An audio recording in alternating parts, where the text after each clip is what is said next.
Gotta put the time in, pimpin', make it grind a little bigger. Do it big. You can never be a quitter. Till the end, if it's win, lose, or draw. Go hard. Make them hating bronze bitter. Do it for the cause. Gotta make your mind up, nigga. Feeling like, off the leash. Gotta be the pick, gotta let 'em. Make them sick, pure venom. You control everything like a dealer. Do it big, never little. You a real go-getter.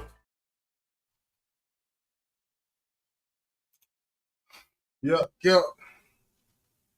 We back. You know. Already. We're in the building, man. What's going on, my brother? Same old same, man. You know, this life, dealing with this life, dealing with situations within this life. Yeah, man. Hey, every day is a new day. Every day brings something different. I promise you. Dude. Different, man. They dealing with work, you know how that goes. Golly, some days, you just breeze through. Some days, you be in there hopping and skipping and shit and doing all that shit. Another day, man, look. Yeah.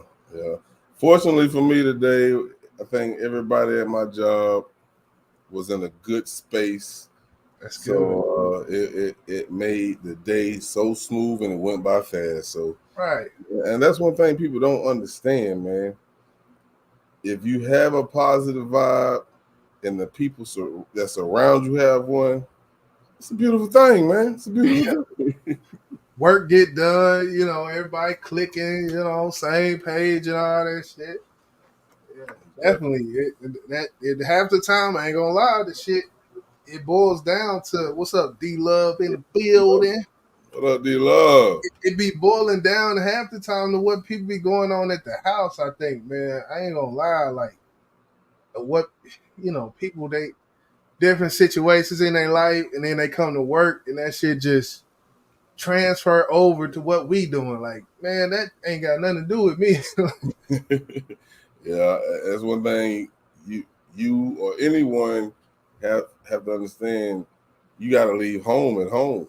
Oh yeah. You know what I'm saying, and vice versa. You got to leave work at work. Right. I know sometimes, especially if you in a relationship, right, that's what your spouse is there for. Sometimes for you to vent. Yeah. But as long as that venting session stops at the end of the session, right? You get out the shower, here she go again. Like, oh. Yeah, man. It's just that balance, though. It's just that balance, man. Dealing with this life, man. Shit crazy, but yeah, I want to welcome everybody in the spotlight, man. This is episode 4. I'm very excited about this episode because this is an artist that I've been listening to, and of course, y'all know in the spotlight we try to put a spotlight on artists who we feel like deserve a bigger spotlight. We haven't got to the spotlight where the motherfucker deserve to be put on blast just yet. No, it's coming. We gotta think about that, by the way. I'm glad you said that because we did say that whenever we, in the spotlight, Charleston White. Yeah. So that's coming. But tonight we're gonna be talking about an artist from the South, from Memphis, I believe. Yep. Named Don Tripp. I know a lot of you probably haven't heard him. I know D-Love have because I done shared some links with her. And D-Love, she know about Don Tripp. Not saying she know him because of me, but I know she know because me and her done vibed out to Don Tripp in chat sessions. So I'm excited about this one, bro.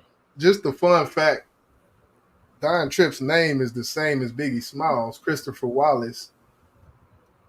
Christopher Wallace Jr., that's his real name. Christopher Donnie Wallace Jr., born August 20th, 10 days after me, 1985. So I thought that was interesting. You got the same name as Biggie. Okay. Yeah, I'm an old head, so he a little younger than me, but that's definitely a fun fact that I did not know. Yeah. So he's another Christopher Wallace. Shut up, Jason. Don't Shit, Jason. Don't you start your shit, Blake. Shut up. Yeah. Who I was gonna go with that. Oh yeah. Yeah. Yeah. So yeah. Don Tripp, man, I think he's a dope artist. Very well slept on. But we definitely finna bring some light to him, because if me and Jizzle talk about him, better believe there's something about him that that the world needs to hear. And we definitely want to share that spotlight with you guys for those who may haven't heard of him. So stay tuned. Yeah. I think I'm gonna just read a quick little introduction off of Wikipedia if I can. Sure. Says Don Tripp first started to break out in 2011 with the re-release of his song "Letter to My Son" featuring CeeLo Green, that eventually led to him signing to Interscope in 2012 and being named in the XXL Freshman later that year in 2012.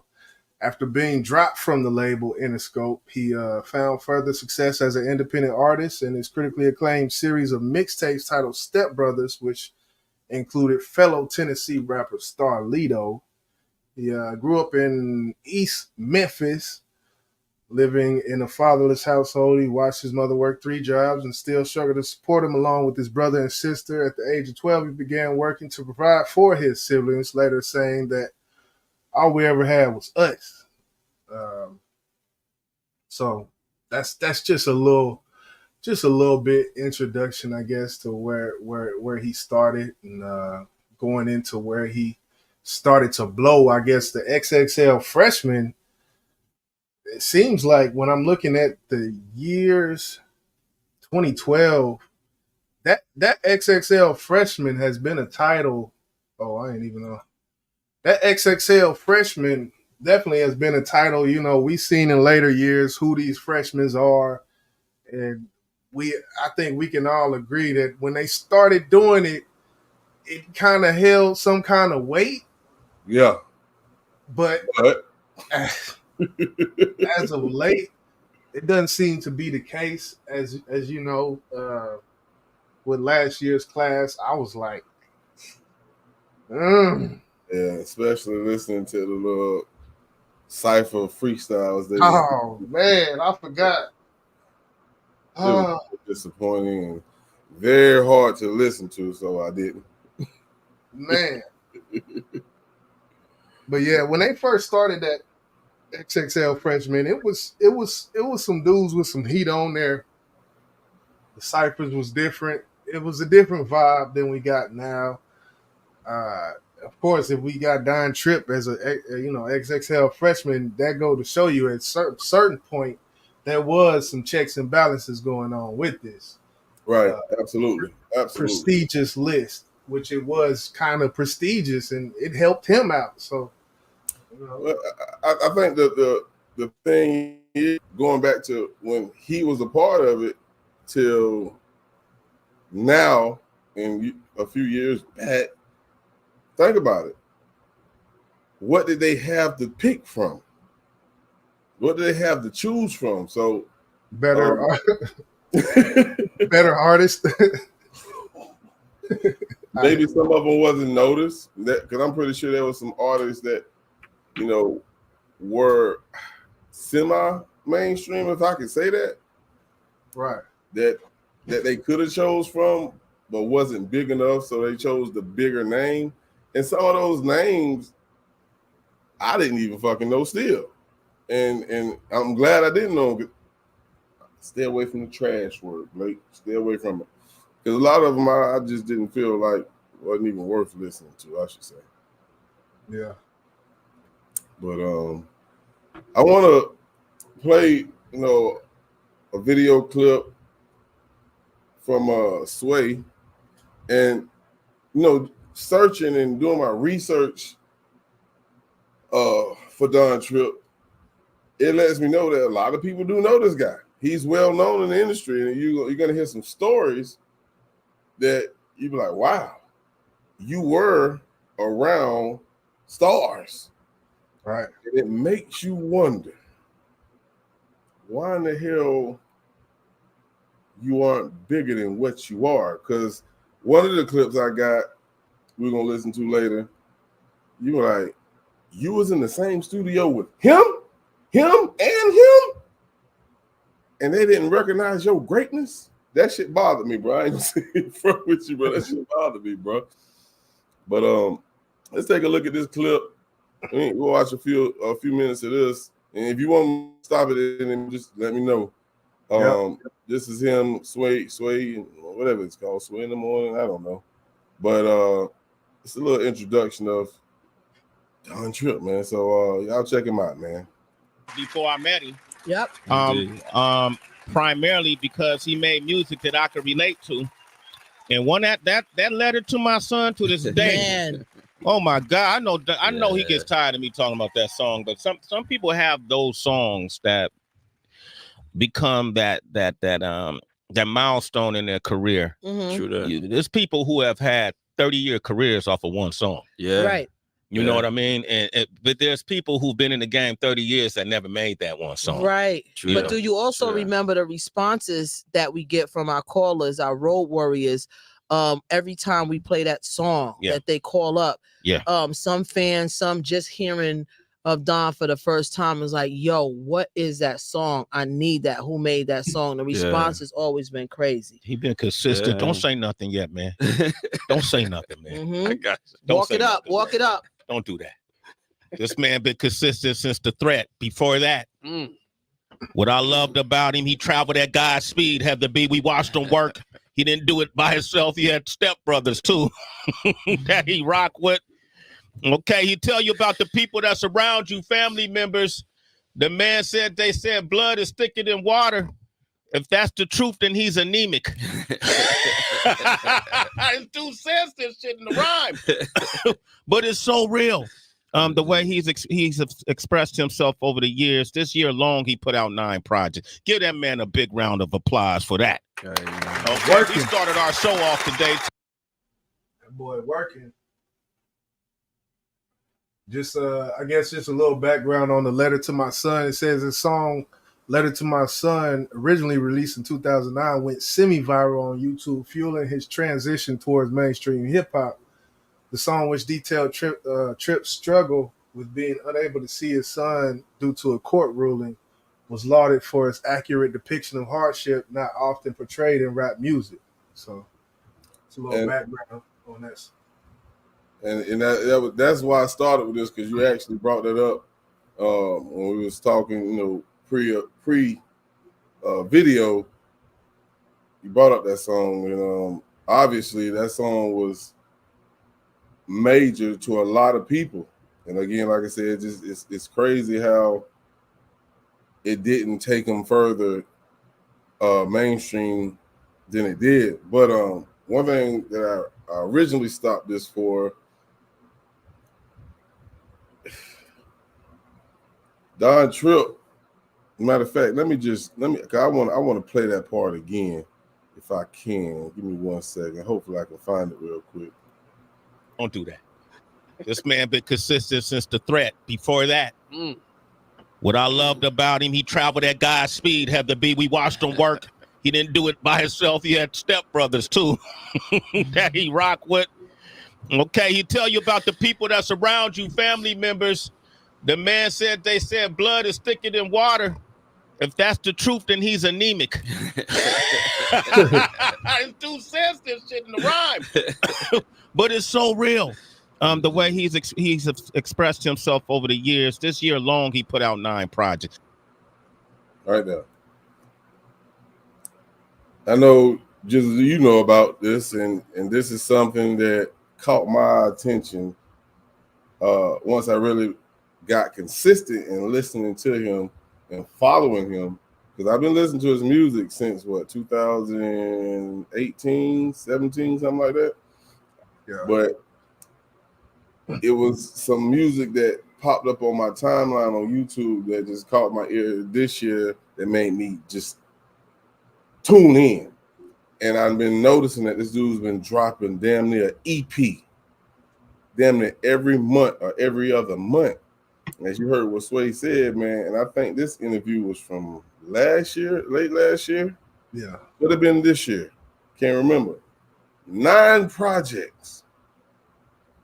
9 projects. That's unheard of. Now, of course, they've been EPs, so they're not very long projects, but at the same time, an EP is what, 8 to what, 10? Yeah, 8 to 10, something like that.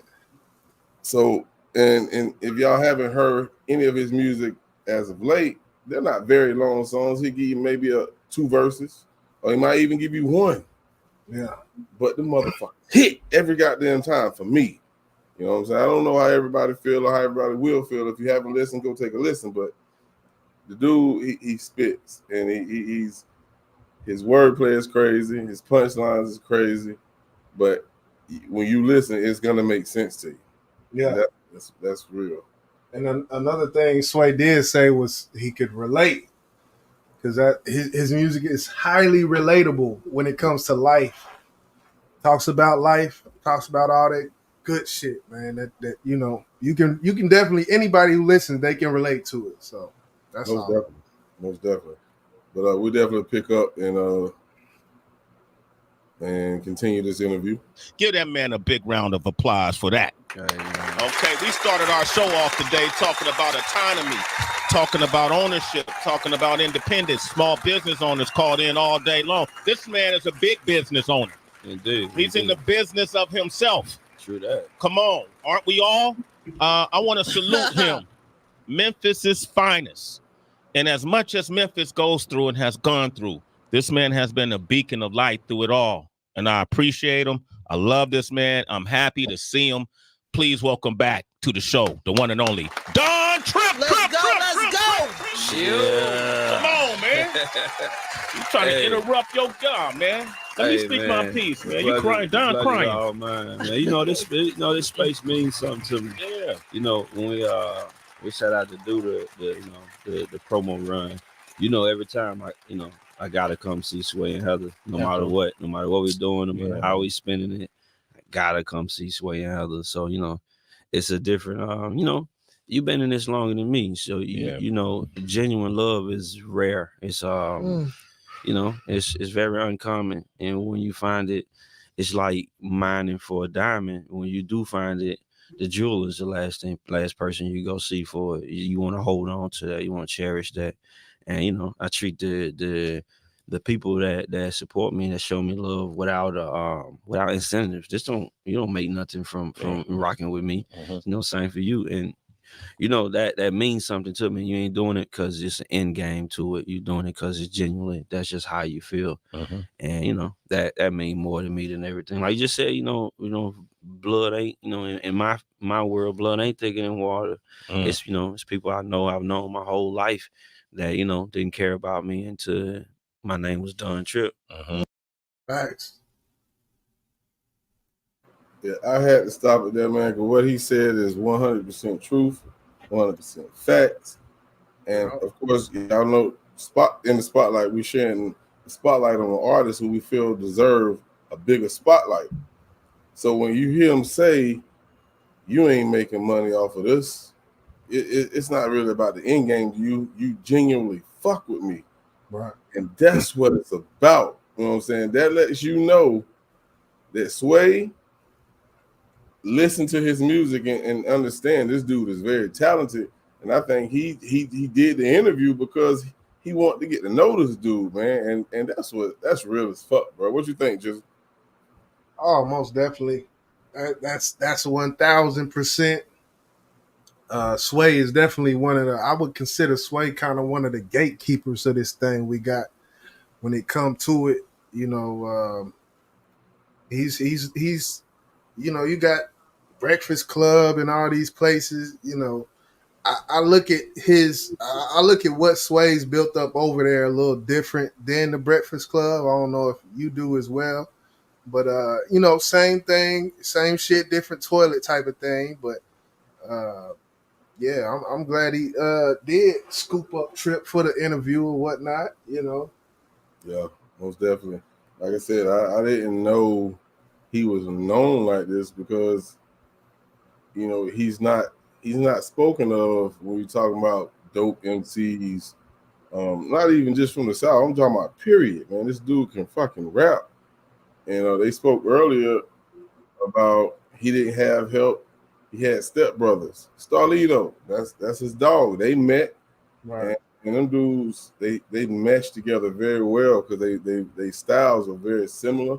They're both laid back brothers, and I think it made them go together very well, man. Very, very. So we listen to a little bit more of this before we get into some of his music and a little bit more about Don Tripp. So let's continue. You know, Christopher Wallace existed for that whole time, and I was nobody. I was just, you know, a family member. Then I became, oh, hey, cousin, favorite cousin, you know.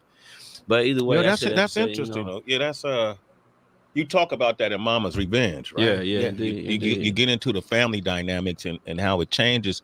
It's interesting to me because I feel like we got to figure something out with that, right? Yeah, I agree. Yeah. And you know, that's one of, you know, certain things in life you really can't. You know, you're only one person. There's no way you're gonna rewrite the book. So for me, my focus be to make sure I'm that example for my kids. Like nothing's wrong with not bonding with somebody. Yeah, it's just that's life. You know, it's people here I just met. I'm not gonna pretend like we're best friends. And you know, it go the same way in family. Like, you know, the people that you grew up with, those people that's in your house, the people that you love, the people that's been with you through thick, thin, and otherwise, those are people you're supposed to attach to. And I teach my kids not to physically fight. We're gonna fight, we're gonna argue, but the last thing you should want to do is harm the person you actually love. Because I mean, you know, in real life, if you know, we rocking. So when we get that heated, that we're gonna get physical. I'm trying to hurt you in the worst way, and same for you. So how do we sit with each other? And you know, we just gave each other black eyes. You know, we gonna sit and both feel guilty for what we just did. But to keep you from that space, you know, I teach my children that, you know, arguing is fine, but you know, it's a whole world full of people ready to kick your ass. Don't help them, right? Yeah, most definitely. Most definitely, man. A lot of us deal with that, with what he's speaking on when it comes to family members. You know, it's gonna be times where shit ain't pretty. That's just life. But that last thing you said, I gotta remember that. You know, motherfuckers want to kick your ass. Don't help them. don't help them kick your ass. You know what I'm saying? So I took that. You know, stand up for yourself. It doesn't matter who it is. Don't be soft just because it is a family member. Don't just allow them to kick your ass. Nah, stand up for yourself and speak what's real, because a lot of people will look at things in a sense of, this is my family, this is my friend, and I have to understand, no, you don't. If you got morals and you stand for something, you'll never allow anyone to disrespect you. It doesn't matter who it is. Stand 10 toes, man. I salute Tripp for that, man. For real. Yeah, you know, and that it's a reoccurring thing in which we'll, be, you know, talking about throughout the night when it comes to Don Tripp, is the level of realness, the level of matter of factness about the words in which, you know, he chooses, and the topics and concepts in which he chooses. You know, you pose the question like, why is he not in these other discussions? And I think what I just mentioned may be the reason why, because he's not really, of course he punches and in the punchline, he can be a punchline artist when he wants to, but a lot of the times, just from listening to his projects, it's not about the punchline or how crazy a word play he can do. It's not about that. A lot of time I feel like when he put on the mic, he got something specific he trying to get off his chest when he rapping. He got something specific he trying to talk about. He got something specific, a very finite thing or topic that he's got to get off of his chest. And when you do that, and you know, he's not the one to tell you I'm the greatest ever type shit. You know, when we talked about Eminem with the Houdini, and you know, you got artists like Rakim who they gonna tell you every chance they get how great they are. He's not that. All of his interviews, he's very. I would even define him as soft spoken. You know, humble. I would describe him as soft spoken and humble. And though when it comes to this hip hop culture, if you are that, or if you are that way, then I feel like you're not gonna end up in some of these discussions. So yeah, I'm glad you brought that up, because you know that brings me to a question of humility versus arrogance. You know, which one do you feel like is more beneficial to the artist in today's era of hip hop? Is it being more humble, or being that guy that said, "I am him"? What's your thoughts on that, bro? I know how you feel about the motherfuckers who talk that shit, but what's your thoughts when you think about it in that form? When it comes down to everything, and most questions that I get like this, I'm gonna always use the word balance.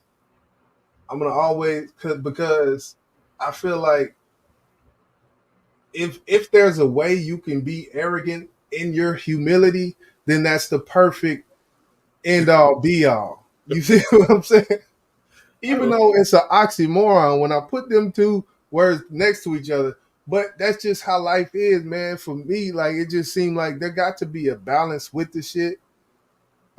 If you just so humble all the time and just always, you know, just fall back type, and I'm just Mr. Humble and humanity and humility, and then yeah, you know, you kind of, you doing yourself a disservice if you really is just that guy like that. And if you feel like that, man, I don't see nothing wrong with doing it.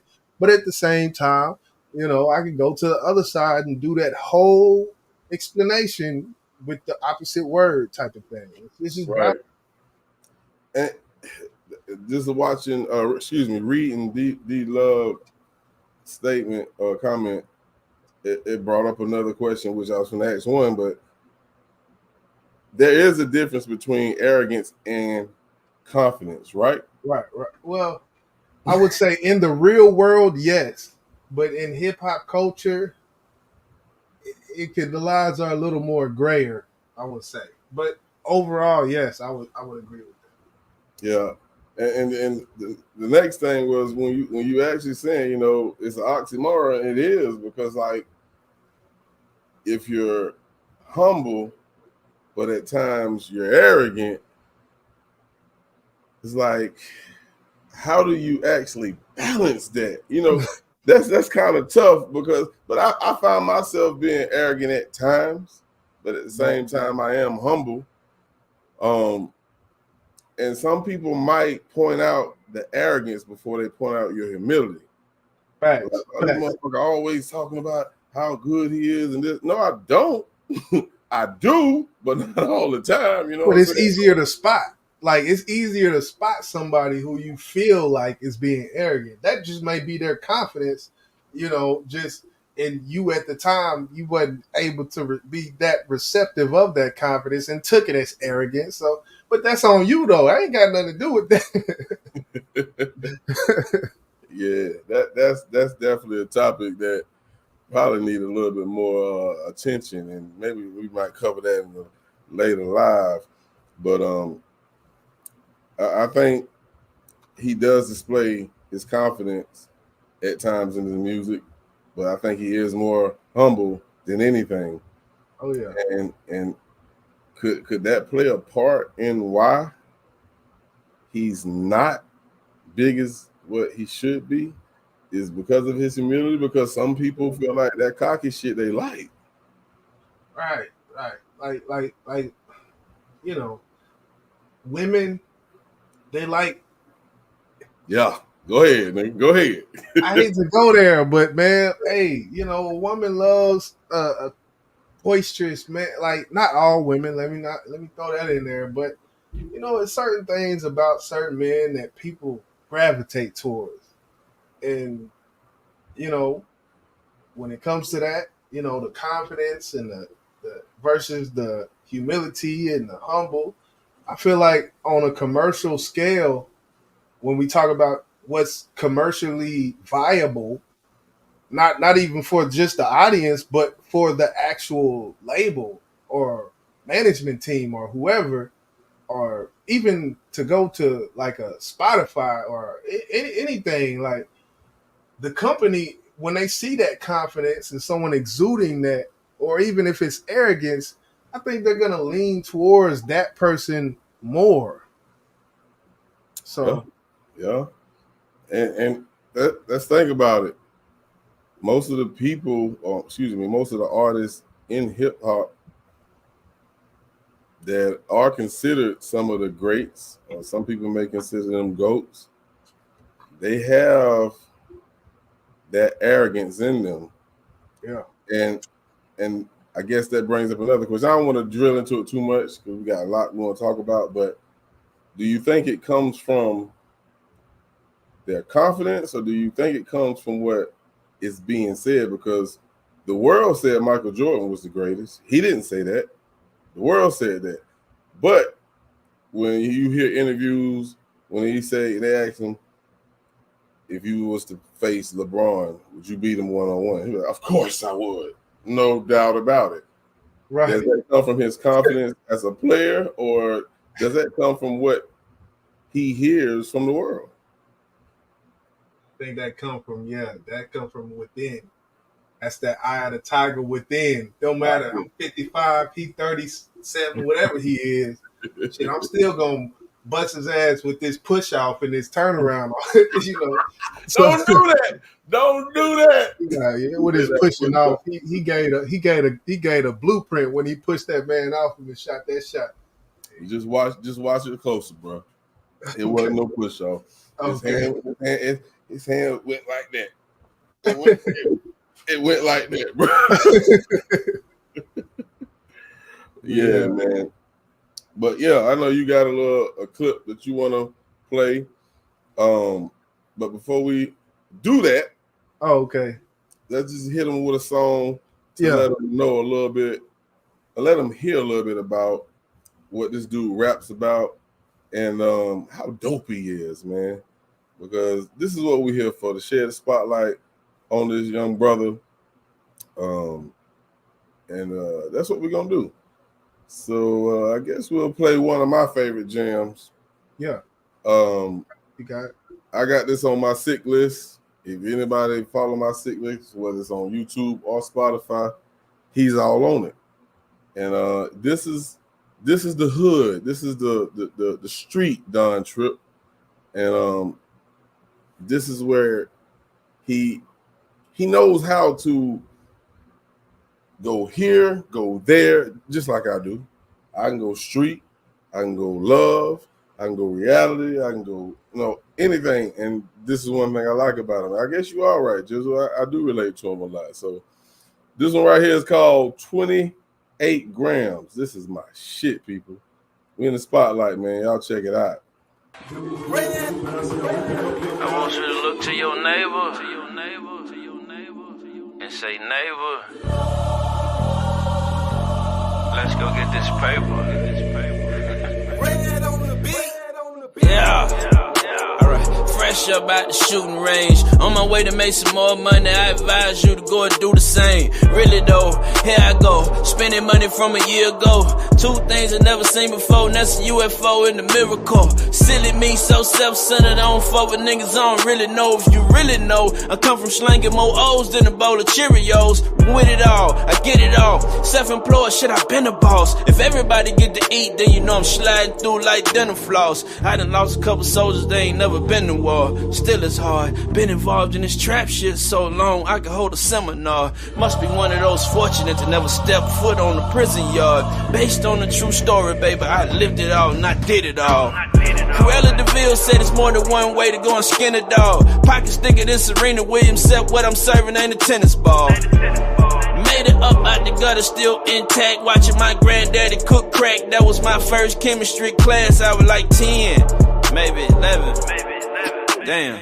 They ain't shit to be proud of. A nigga really just saying I ain't get to pick the cards I was dealt. I just had to work with what was in my hand. So it ain't really all about the cards. It's more about how you play them. Boy, I hope I leave footprints so you always know where I stand. You started with a bank loan, I started 28 grams. I started with a hangman and I had surgery before I had fans. And I would do it all again, that shit that turned me into what I am. 2 clips in a mag load, I'll whack your ass, then stand over. Don't ever play with my food, but I'll twist a nigga like a can opener. You ain't got me 2 options, either you ride with us or get ran over. You ain't got the message by now, nigga, might need to go and check the spam folder. Little pill, yeah. Ain't got the message by now, nigga might need to. Okay. That's what we doing in the spotlight. Man, y'all hear what he say, bro? He got some quotables, man. He said, if you ain't get the message by now, you might need to go and check the spam folder. He got some quotables. That's one thing he always gonna give you. He always gonna give you some quotables, something to tape. Yeah, he does. He does. Yeah, man. That was 28 grams from the homie Don Tripp, man. Salute, man. Salute. That's one of my favorite songs. You know, I normally take songs off my sick list and add new ones. That shit been on there for months, bro. For real. I love that fucking song, bro. Right. Yeah. Definitely dope shit. So yeah, I guess we're gonna get into this. He get kind of deep on this. He made a song. I don't know if it's called Mama's Revenge but he basically made a song talking about his family dynamic growing up, things he's dealt with dealing with his mother and things like that, and he basically explained some of that in this. So yeah, we're gonna get into this. Let's check it out. No, keep going, man. And Indeed. one thing that I love, and I'm sure most of your fans love, is like your music is like an open book to you, man. Yeah. So it's like the more projects that you drop, and it's like I'm getting kind of like a deeper look into your life too. True that. Because you're rapping about some like very personal things on some of these projects. Yeah, too, you know, the music always been near and dear to me. You know, the record that most people, came to notice me from is Letter to My Son. Mm-hmm. And, that was like, that cut deep as anything I ever done. So, I came in kind of, exposing my heart, so to speak. And, it's become who I am in a sense. So, I just stick to it. And I feel like that's one thing that not many people can offer. And even if there's another artist that can offer this amount of honesty, it still can't offer my life. So, I what I have gets to remain a rare commodity. Yeah. So yeah. Yeah. I want to ask you about No Man's Land. So that was the last song on the last one. So you kind of open up about like your relationship with your mother right now. Right. Can you kind of just dive into that a little bit? Well, the relationship with mom is tricky. It's kind of always been, it's always been a little, it's always been on thin ice, so to speak. If for avid fan, if you go back and you listen to records like, what is it, Hold Back Tears, or the Like Me record. A lot of people, when they listen to Like Me, don't really hear what I'm saying, but. It's spots in that record where, touching on what's going on in my life in real time. And, I'm certain it gets overlooked because it don't sound realistic. But it's a line in Like Me who say, I once I did Like Me right after I had my son, I want to say. I'm not really sure. My timeline is horrible. But in Like Me, I say, you know, my mama's fucking my best friend and we both just finished school. Like, you know, I know that went over a lot of people's heads, but, you know, my real life was right there. It was present. And, you know, that I said that to say that, you know, it's been a tricky relationship. And at some point it gets straining. You know, you kind of taught to be the bigger person, that, you know, to turn the other cheek and all that kind of shit. You can pause real quick. Shit, at some point, both them cheeks get soaked. Yeah. I mean, interview is great. I just want to stop it right here because he said a lot of people probably don't listen or never paid attention because it doesn't sound realistic. If you're rapping about bad times or not the best of times with your mother, you put it in a song. I done heard Kevin Gates do it, and we all know the biggest person who's known for this is Eminem. Yeah. I don't find fault in him for speaking on things that hurt him, bothered him in his lifetime, even if it includes the person that birthed him. I am an open book myself, and what I tell people on live, I'm comfortable with saying it to you. I don't want nobody else to tell my story. My brother always told me, he said, you tell your story. It don't matter if it's pretty or not. You tell your story because you don't want nobody that really know you to be able to say he capping. That ain't really what it is with him and this person. Whether it's you, your mother, you, your father, you, your brother, your cousin, whoever it is, your best friend. Tell your story and be comfortable in telling that story. Right. And if a motherfucker want to judge you from that point, you know, I say, fuck them. Right. I'm just keeping it real with you. So I just want to say that, man. I just want to say that. Yeah, that's all facts. All facts, man. Oh, I don't know. You know, you kind of gotta let shit be what it is. And I'm not saying that to say like, you know, like I know how to cut people off. I know how to like disassociate or, you know, or remove myself from people. That ain't the space I want to be in with my mama, of course. Yeah. But we kind of at a space where me turning the other cheek is expected. And, you know, so we at a crossroad. I can't keep, you know, excusing certain behavior, and I can't keep being being an ATM or a punching bag. So without saying too much, you know, into that. Yeah. But, you know, that's where we're at with it now. And I hate it, but you know, the trade-off, you know, is worse. And, you know, at the end of the day, I gotta take care of me. I gotta function. I got a family to feed. I got kids to take care of. I got a wife to provide for. And, you know, even my extended family, you know, I got a lot to you know, I'm responsible for a lot. I'm responsible for a lot of people. And, you know, at some point I had to, what they call it,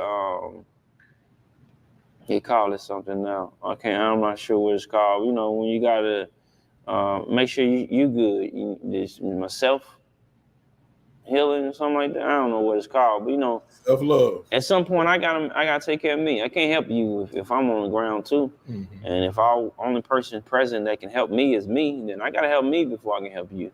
No, absolutely. You know, that's in not so many words. I think we kind of touched on this. I can't remember. I think it was Sauce Walker we touched on this with about how he made the song about his mama, talking about you know,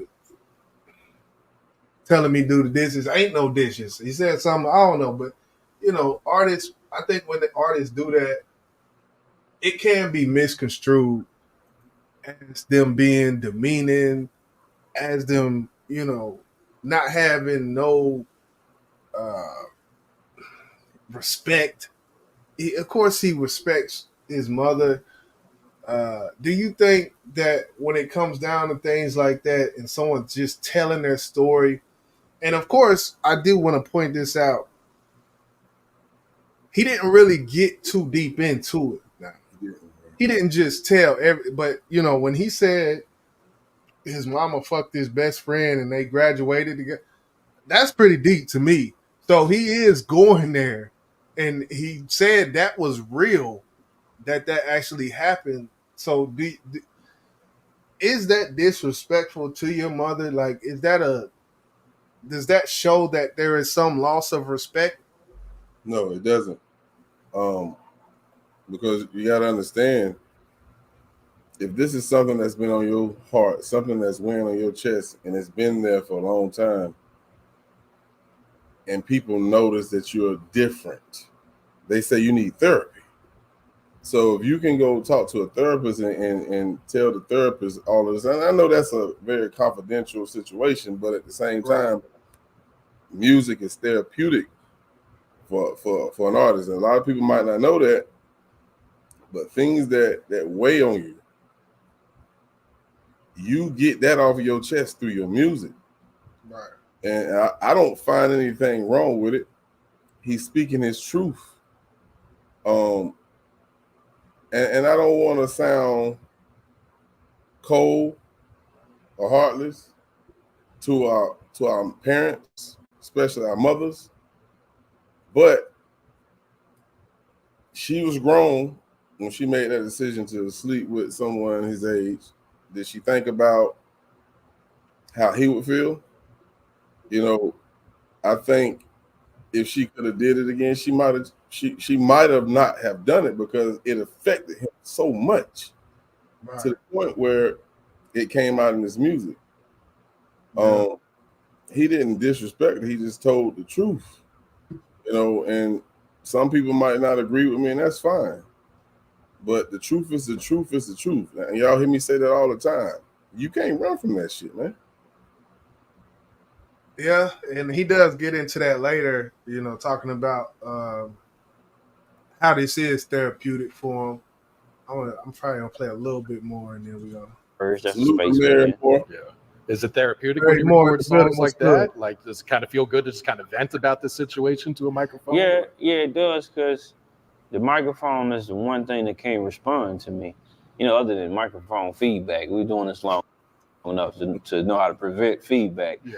But, you know, that's one of the things, you know, that's the one thing I can talk to that it's got no input. You know, you can't tell me I'm right or wrong. You can't tell me what I should do. You can't tell me a story where it can relate to what I'm going through or nothing.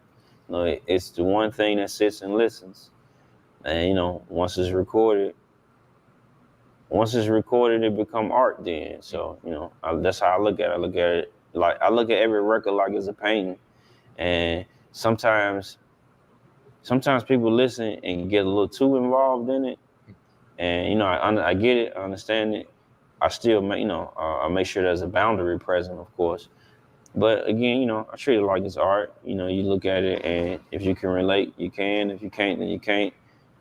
Like, that particular record got people in my inbox trying to, you know, give me, advice, you know, become a therapist and shit. But, you know, I ain't in no need of, volunteer therapy and shit. So. On the cover for what project was that? You was actually Shoulders of Giants. You were sitting with a therapist. Right.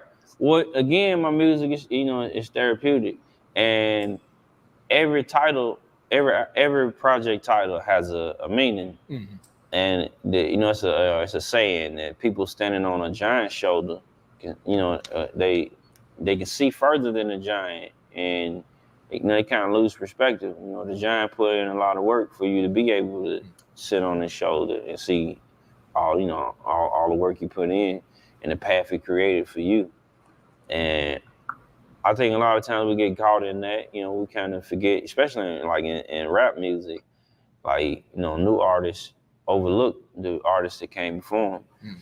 And you can tell that in a lot of facets, because, you know, you can look at rap music and see, you know, you're going to see a new artist complain. I don't mean like new artist like he's new to the scene, but, you know, every time you look up, you're going to see another artist complain about having a bad record deal. Oh, absolutely. Yeah. But, you know, this music business has existed forever. And rap music has existed forever. We've seen bad record deal after bad record deal after bad record deal, and we've learned nothing. That's the point I was making. You know, standing on the giant shoulders, and, you know, you're not looking at none of the footwork. You kind of skipped over that. All you see is where you get to start. You don't know, you know, you didn't get to start there by change, you know, by luck. You know, somebody had to put that work in. And, you know. That was powerful. That was powerful, because that's another point of view when it comes to all of these artists complaining, you know, and it's a case-by-case basis when it comes down to it. And all of these artists, like you said, complaining about these deals. Year after year, you got another rapper complaining about the deal that they are in. But that label, that company, whoever it was, there's some work that they put in. There's some sacrifice that somebody put in, even if it was just the CEO, you know, 100 million to start the label type shit on some Universal big. I'm talking about big picture. And now this is Universal. This is this is that. And now you come in, but you're not understanding that this label, there's been a culture to get it to here. Like, it didn't get here just out of thin blue anything. There was some work that was put in to get it here, type of thing. So I think that's a new perspective that you rarely hear artists speak about that. I think that's interesting. I mean, I think it's hard for anyone, when you're speaking of an artist, to see it that way. And it speaks volumes of who he is and what he stands for. And I know I stand on the side of right, and regardless of what the situation is, but we done heard so many stories about record labels and how they shit on artists. Yeah. You know, and how, like, we just heard Lil Flip story, you know what I'm saying? And yeah. It's tough to have to sit here and deal with the label making more money than you, even though the label did put in the work. They did the groundwork to become this major distribution company or a record label that can help you reach heights that you can't do alone. Right. It's hard to accept that when it's your product that they're helping push, that you actually put in all the work to create. But now it's time to get your music that you created out to the masses, to the world. You can't do that by yourself. Well, and that's when, you know, it's tough, because you true in what you say when you say that. I agree 100%. I think that at a certain point, though, our artist has to wise up, and I think he did, as which, you know, we spoke about him being signed to Interscope and then getting off of that deal at Interscope, and he ain't looked back. Because I think he like, look, this is a giant, I know, but if I really want to do me, be me, and I don't want to have to deal with it, then let me just grind. And that seemed like what he's been doing for the longest, to tell you the truth. Just indie grind it out type of thing, man.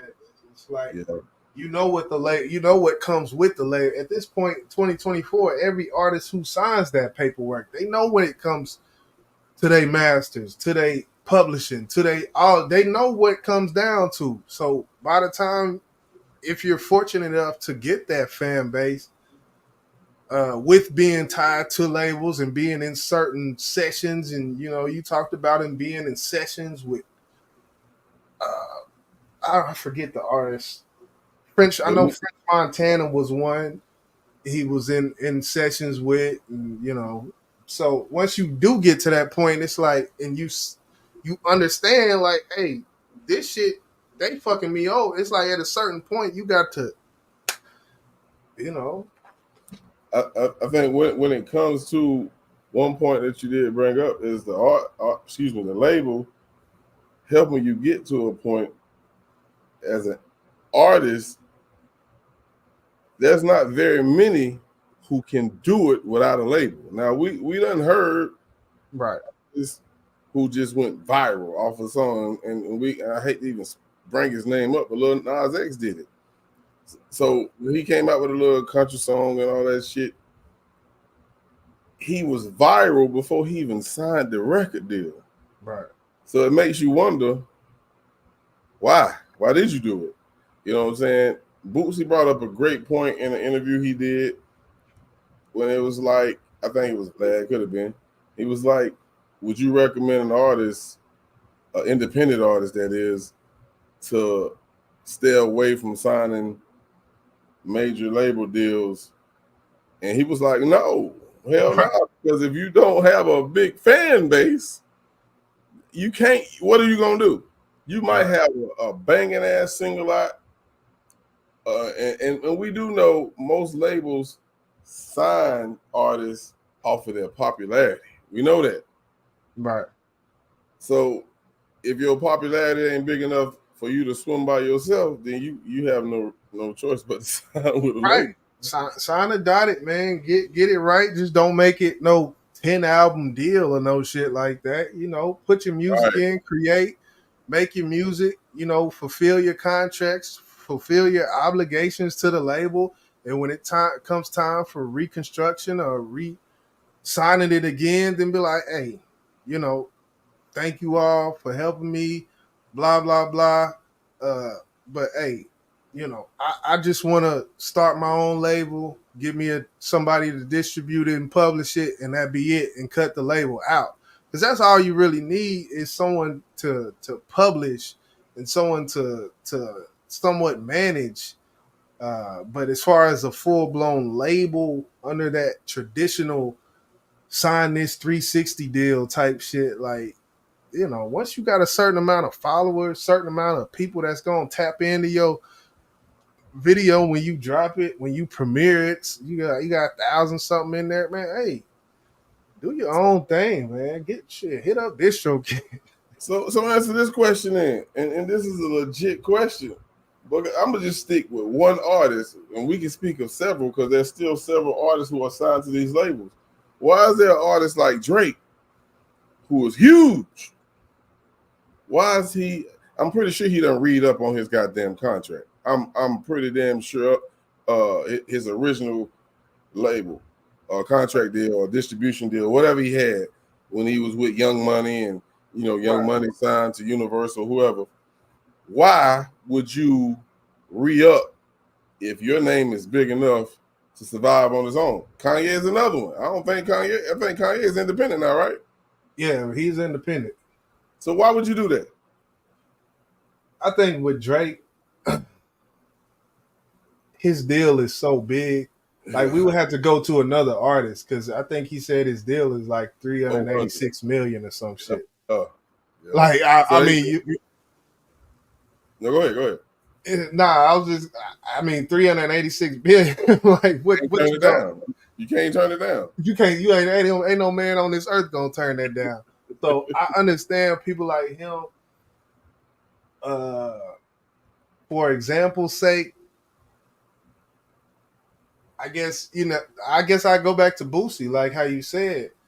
For Boosie, what would be the advantage of it? There's really no advantage of it signing to a label at this point in his career at all. Yeah. And Boosie said that he's making more money than he's ever made when he was signed with a label than when he's by himself as independent. He's making way more money now. So why not people following that recipe, which is, to me, is obvious if you are big now from being with the label, why continue? Now, and I understand Drake is different, but everybody ain't getting contracts like Drake. Oh no. Hell no. My thing, I want to know about those. So like some of these East Coast artists like Jadakiss. Like, is Jadakiss still on a label? Like some of them artists like that, you know, do Jadakiss own his man? Like, I be hoping that some of these artists, you know, you up in your 40s and things. I feel like at a certain time point that you just got to cut it off and be like, whatever losses I got from all of that music, it's whatever. I want to start recording and owning I think every artist has to come to that at a certain point in time. Even if they can't negotiate masters from the past, you just got to, all right, chalk that up, man. Appreciate y'all. Let me do my thing. It's like shit. So it makes you wonder, like, if Jada is still signed to a label, is it because he hasn't fulfilled his obligations as far as, you know, the terms of the contract?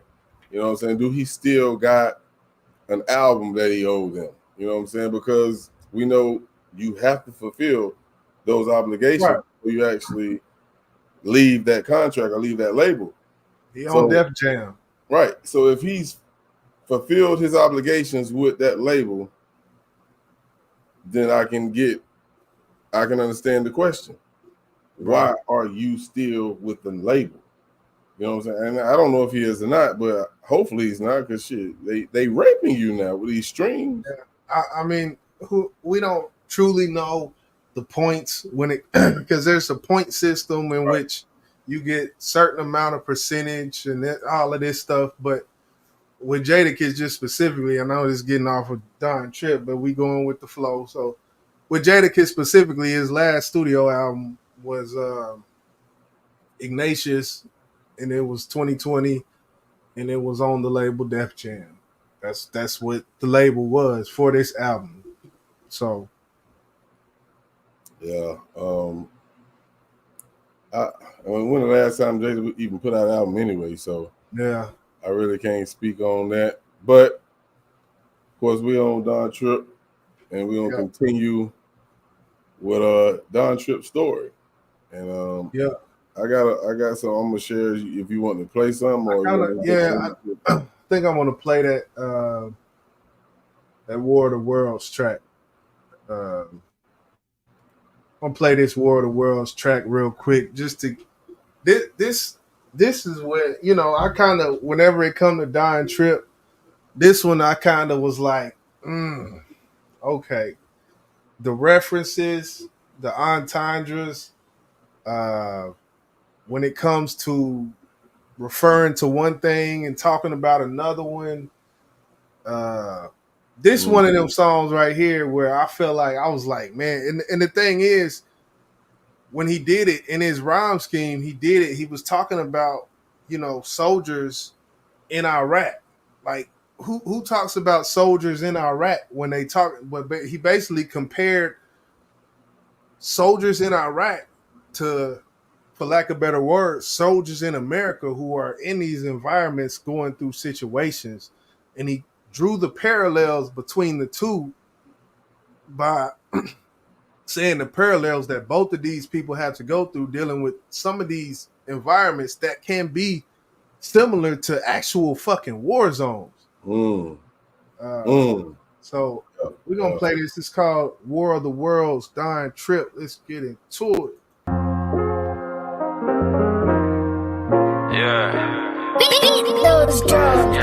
Real shit, niggas been too cocky on the town. And ever since I dropped, you niggas stock been going down. The numbers ain't adding up, your records ain't connecting.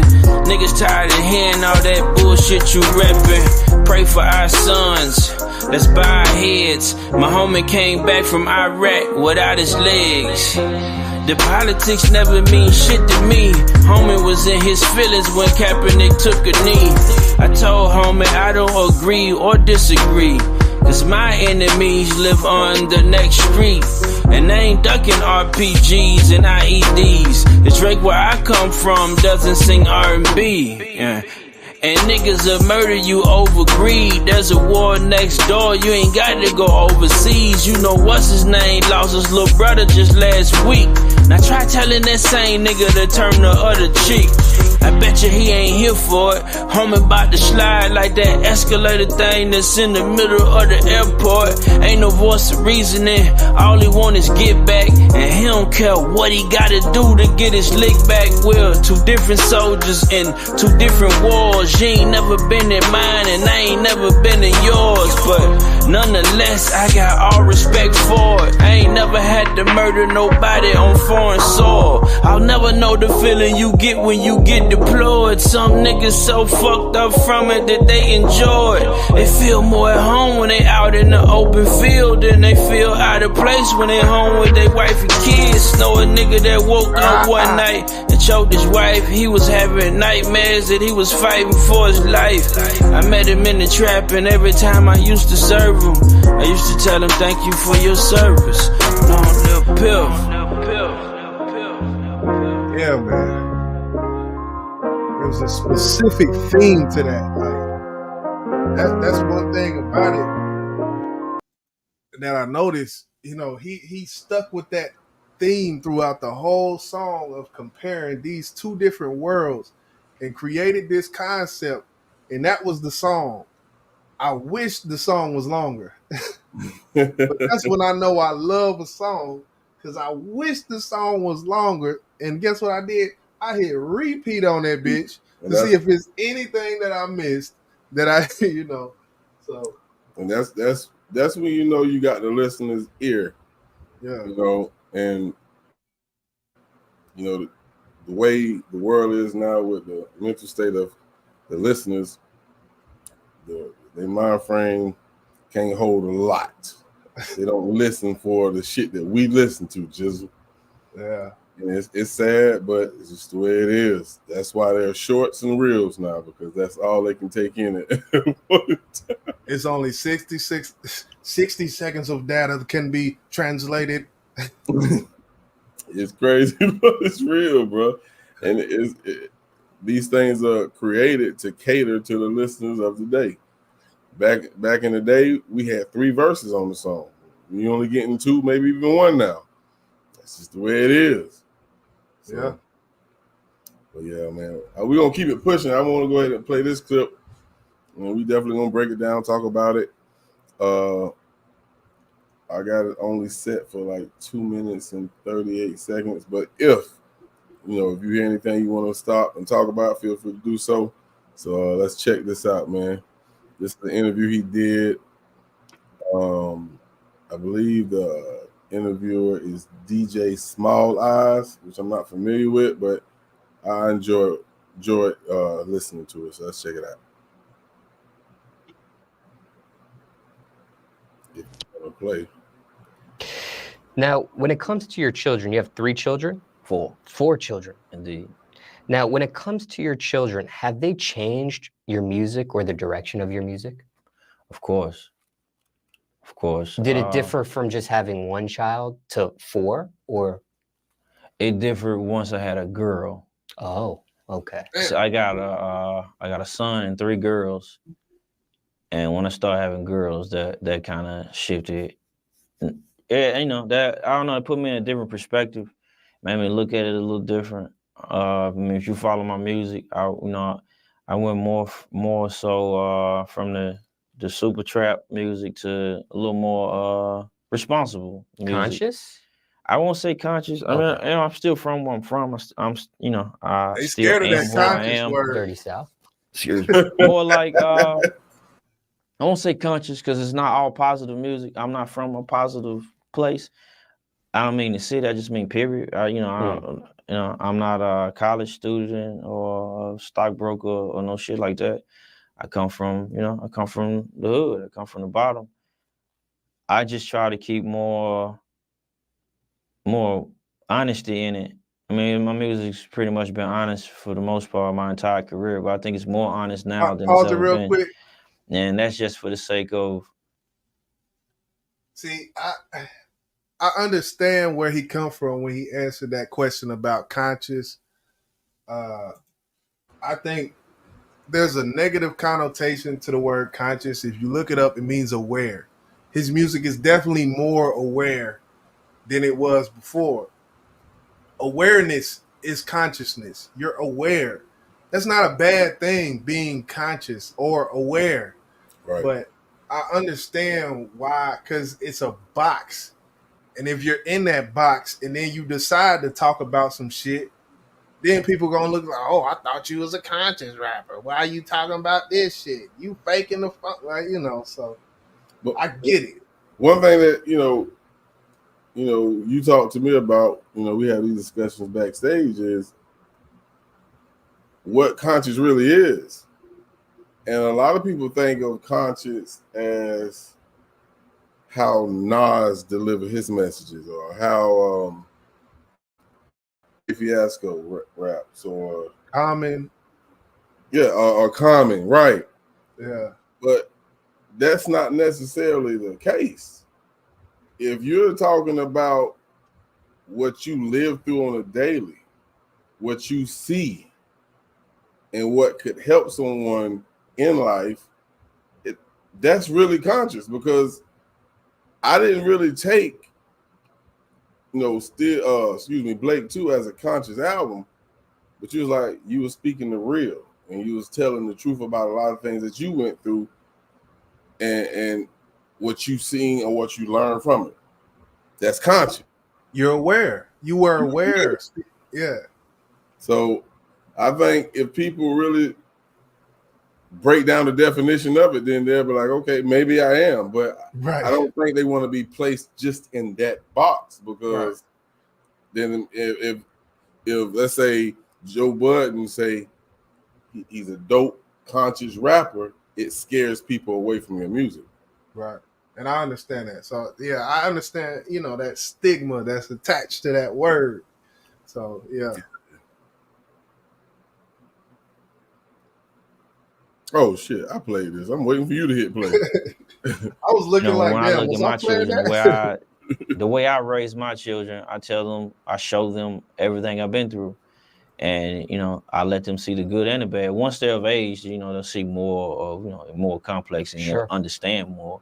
But, I want them to be able to see my achievements as well as my mistakes, my mishaps, because I don't think there's any other way to learn from my experiences, vicariously. I don't think me saying, hey, don't go do drugs is the way to keep my kids from doing drugs. I think them seeing that they have relatives that are victims of being drug addicts, I think that's what helps there. I think, I think showing them the real world is what helps. And with that being said, I can't do that if I don't lead by example. And my music is, it's near and dear, it's direct art. So, if I'm not being true to who I really am on the mic, then, I don't think I can do it off the mic.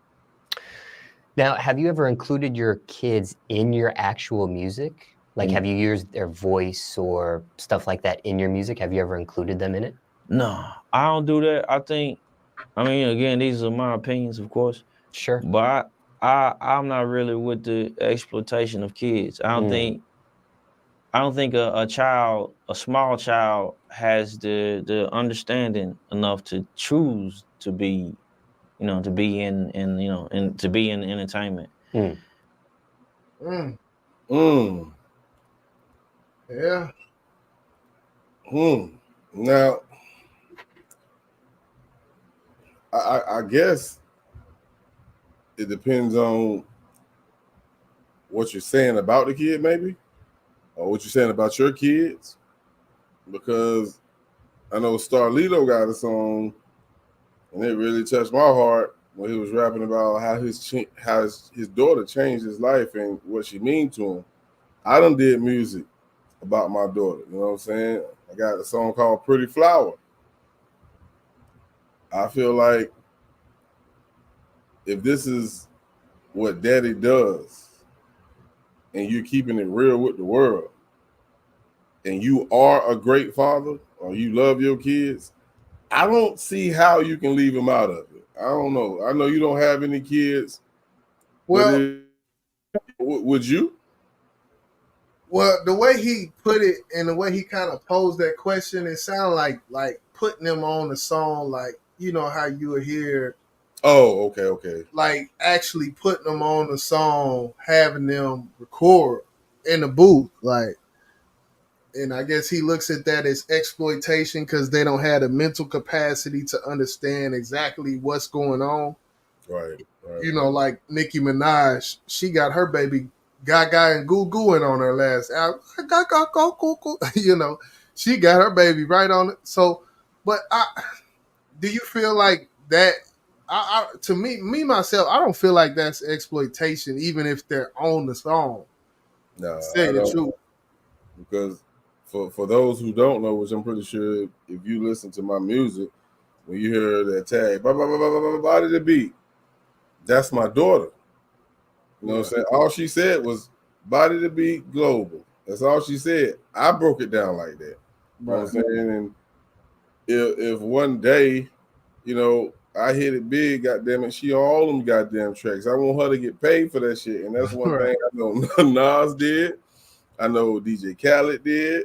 If I'm not mistaken, Jay-Z might have did with Blue. I'm not sure, but I with things like that, yeah. Now, would I put my daughter on my album rapping, singing?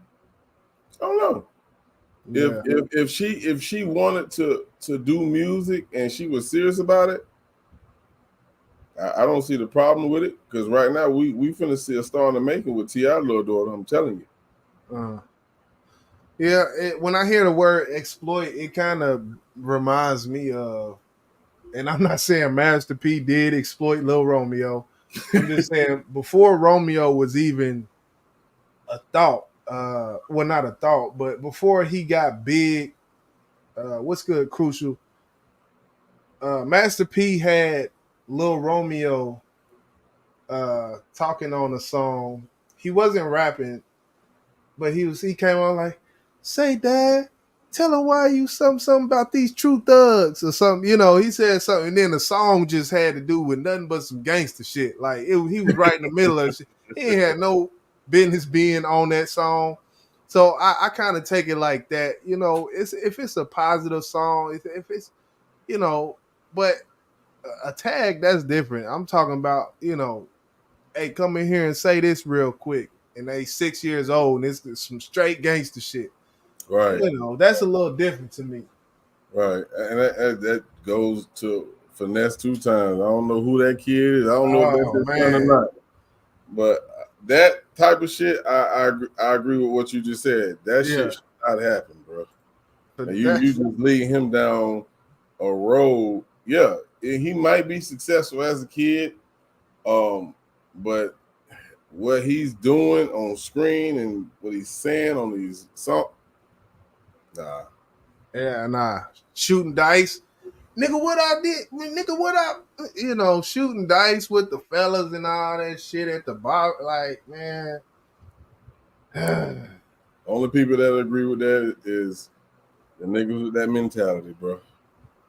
Like the kid we seen, I don't even remember the kid name now.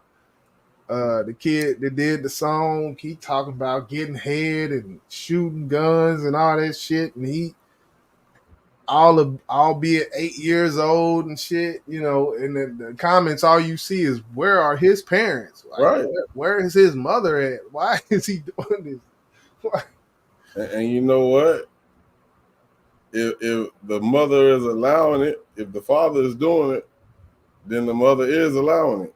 You know what I'm saying? Because we know how much power these mothers hold, especially when it comes to the system. Like, if you don't want your child being exploited to that type of life, then you and the father need to have that discussion. Like, no, you're not going to have our child doing no shit like that. Right. And if he goes against what you said, then that is a problem. That means use the shit bag, bro. I'm sorry. Not sorry. I'm just keeping it a buck, bro. I mean, it takes two to make a kid. It takes two to raise them.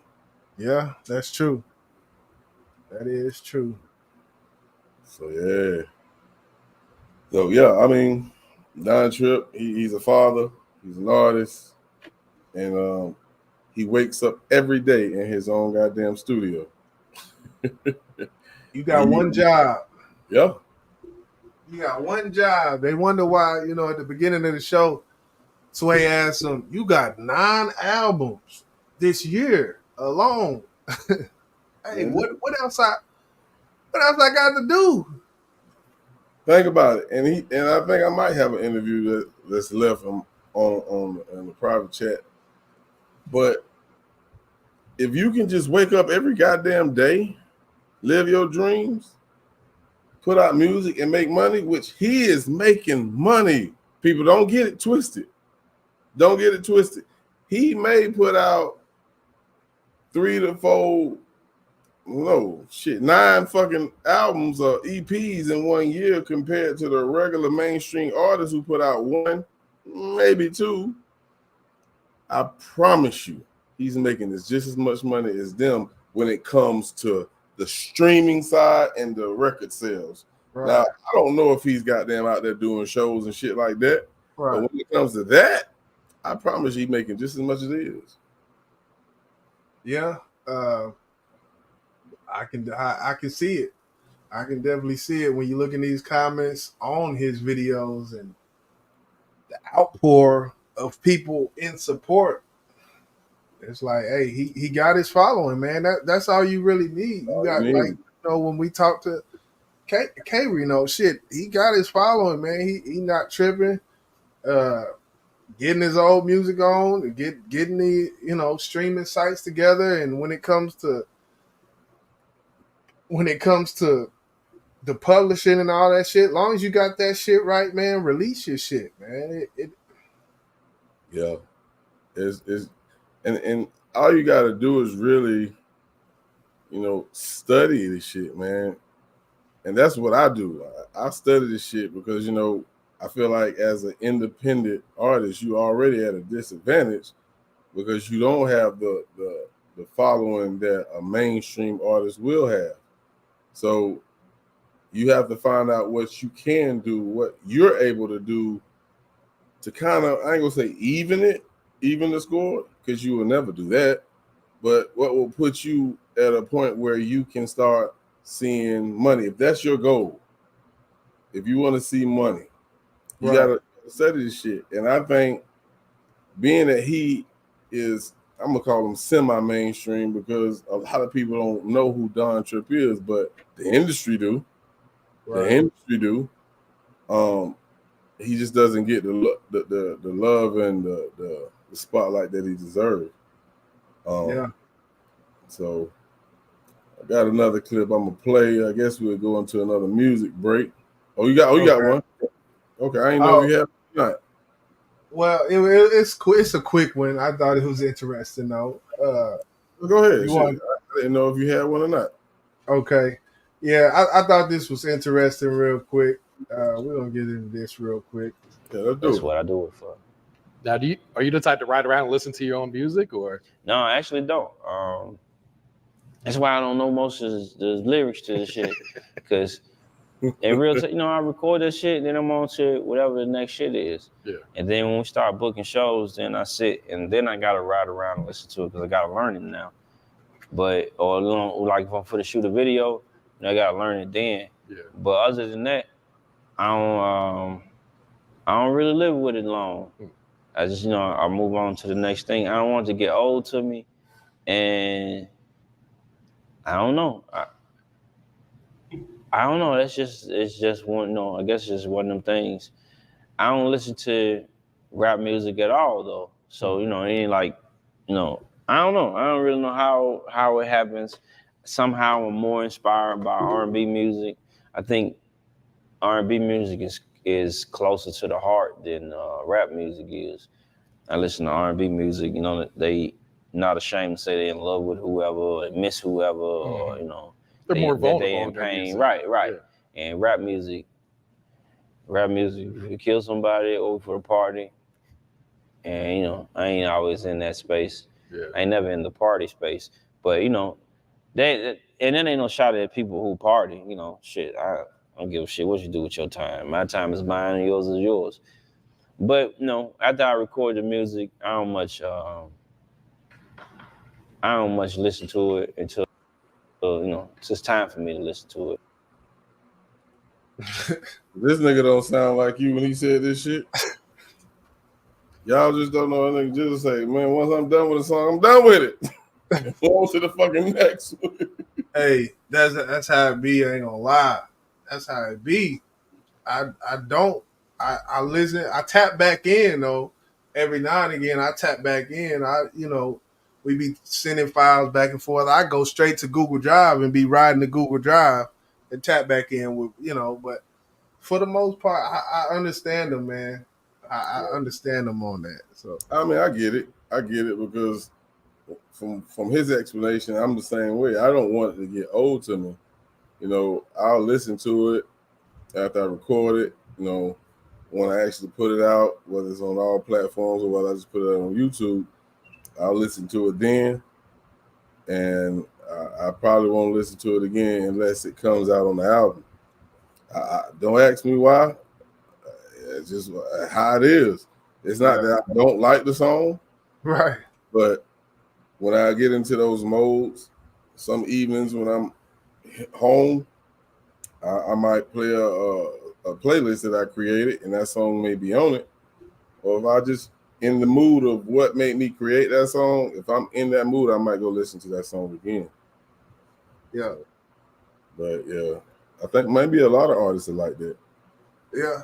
I know Scarface said the same thing. Like, he don't even listen to it after the album done. He said after he done with the album, it's done. I'm done with it. So yeah. I guess we can go ahead and play another jam. And this one right here, I love this song. It really touched my heart because I feel his pain and I know what he's talking about because I've been there.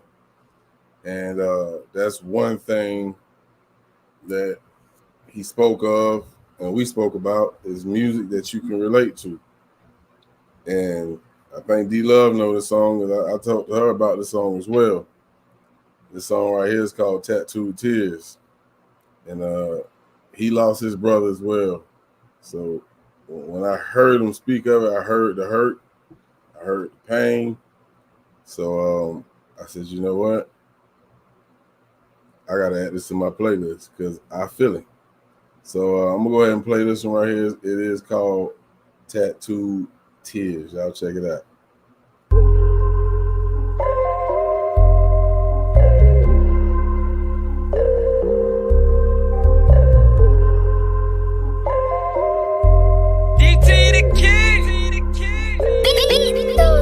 Tears in my eyes, tears in my eyes. All this pain that runs so deep, I'm trying not to cry. I try not to take it out on my people when they come around. The burden I carry getting so heavy, weighing me down.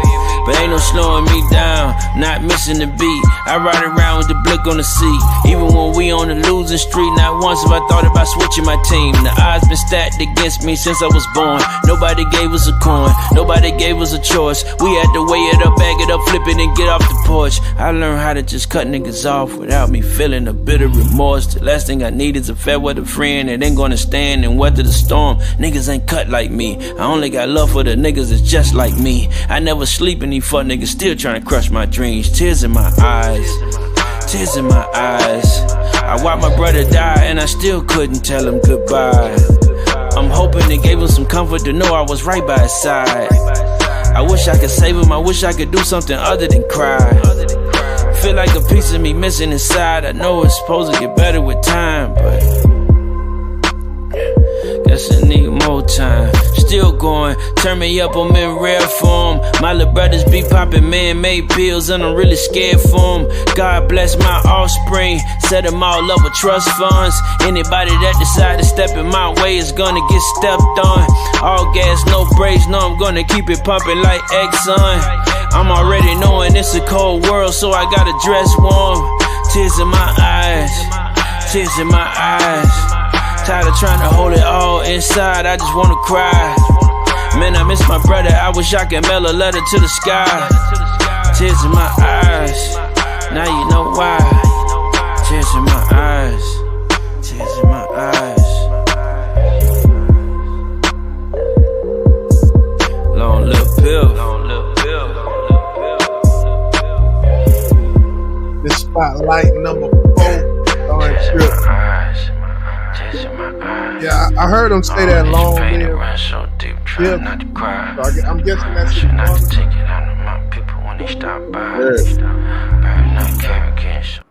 Yeah, see, I didn't even know that. Yeah, and keeping his brother's name alive. Right. I definitely respect that. I see. But, I was just going to ask a crucial question. You say, have I ever done shows? I did 3 in my life. I never did anything solo. Every time I did a show, it was one. It was at a barbershop / salon, but it was, I swear, that motherfucker, shit, 50 people in that bitch. Shit, that felt packed to me. And the other one was a little bigger at I think it was at a Renaissance Hotel conference room or some shit. It's a little more than that one. But yeah, I've done 3. Never done nothing solo. Every time it's been with a group.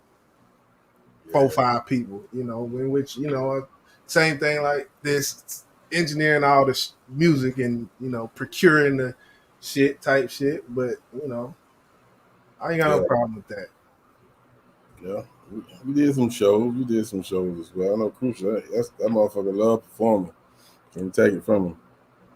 But I'm gonna show this clip. I know we already had an hour and a half, but I definitely want to get into this one because this is what I was talking about earlier about him being in environments of people of stature, and of course you're gonna hear 3 names that is well known and highly respected today, and it just makes you wonder, like, damn, what the fuck happened? So y'all check this out, man. Yeah, any interesting or favorite memories with other artists or producers you had a chance to be around or work with you want to share with us today? Anything you want to leave us with? That's interesting. 12 years of being a full-time recording artist. Any interesting or favorite memories? It's a few. The time I met Doc, I met them all at the same time. I met Dr. Dre, Eminem, and J. Cole all in the same studio session. I don't know what the fuck Dr. Dre was working on. We had a lot of people involved. I actually wrote shit that, of course, that was never used, but nothing was ever used. But I was sitting with J. Cole actually. J. Cole before Interior bar. Friends enjoying Campari Spritz. Cut. A sudden distraction. He said, "I'm monetizing that." A connect. Like J. Cole now is like fucking shit. Either way, he was up and coming right then, and most people don't know. For people that do know me or know my process, I eat a lot of candy. Not so much now as I used to, but still, like that was my vice, if anything. No drugs, no alcohol. I just need some candy to keep me running. But I was in the studio. I was sitting with J. Cole. I don't know what they was working on before I got in there. I must have had about 8 packs of Starburst, and I was picking out the reds out of them. This is before they made like fave red packs or some shit. Either way, I was picking the red colors out of all of them. I had a few different kinds. And J. Cole was trying to figure out why I was leaving so many of them to the side. So I guess that was interesting because other than that, I've never, as crazy as it sounds, never shared candy with strangers, let alone with rappers. But, he took some of them, I left a lot of it. So either way, I thought that was pretty cool. I ain't much. I wasn't really familiar with Jay. I knew who he was. I wasn't really familiar with his music. And later on, how could you not be familiar with it? But it was cool to even just be in that environment. and Eminem was recording that whole time. I didn't even know he was actually recording. You know, I'm hearing his shit, but I'm thinking that it's just coming out the speakers until he was like, "I run it back" or some shit, and I was like, "Where the fuck is he?" And the way they had the studio designed, you couldn't see the booth from inside of the studio. And when I walked in, the shit was already playing anyway. So I'm thinking they just playing some shit back. So that was that probably was my what they call like starstruck moment, groupie moment, some shit. Because like Eminem always been like one of my favorite rappers. So I went from sitting in there like, oh, you know, it's pretty cool. I'm here with J. Cole, Dr. Dre is working on okay. And that's how I got my first set of Dre beats, actually, the headphones. Dr. Dre reached behind some shit and handed me like two cases of headphones. Either way, that shit was historic for me. Cause like I said, I didn't even know Eminem was present. And after I realized he was in the building, I had to meet him after that. And you know, it was a lot quieter than I expected him to be. And I think that was like a historic moment for me. First time I recorded with Lito was kind of historic for me because when I first met Lito, I was expecting him to be more like a rapper and be all arrogant and be, you know, super, I rap better than everybody in super rapper mode. And it was the total opposite. We can sit down and we can talk, we can create. And clearly, as you can see now from that, you know, we developed a bond and became more like family. But we was two complete strangers, and I was expecting more of his ego to be present, and it wasn't. Same. Mm. What that remind you of, bro? What? That last part we brought up, Lito. What that remind you of, man?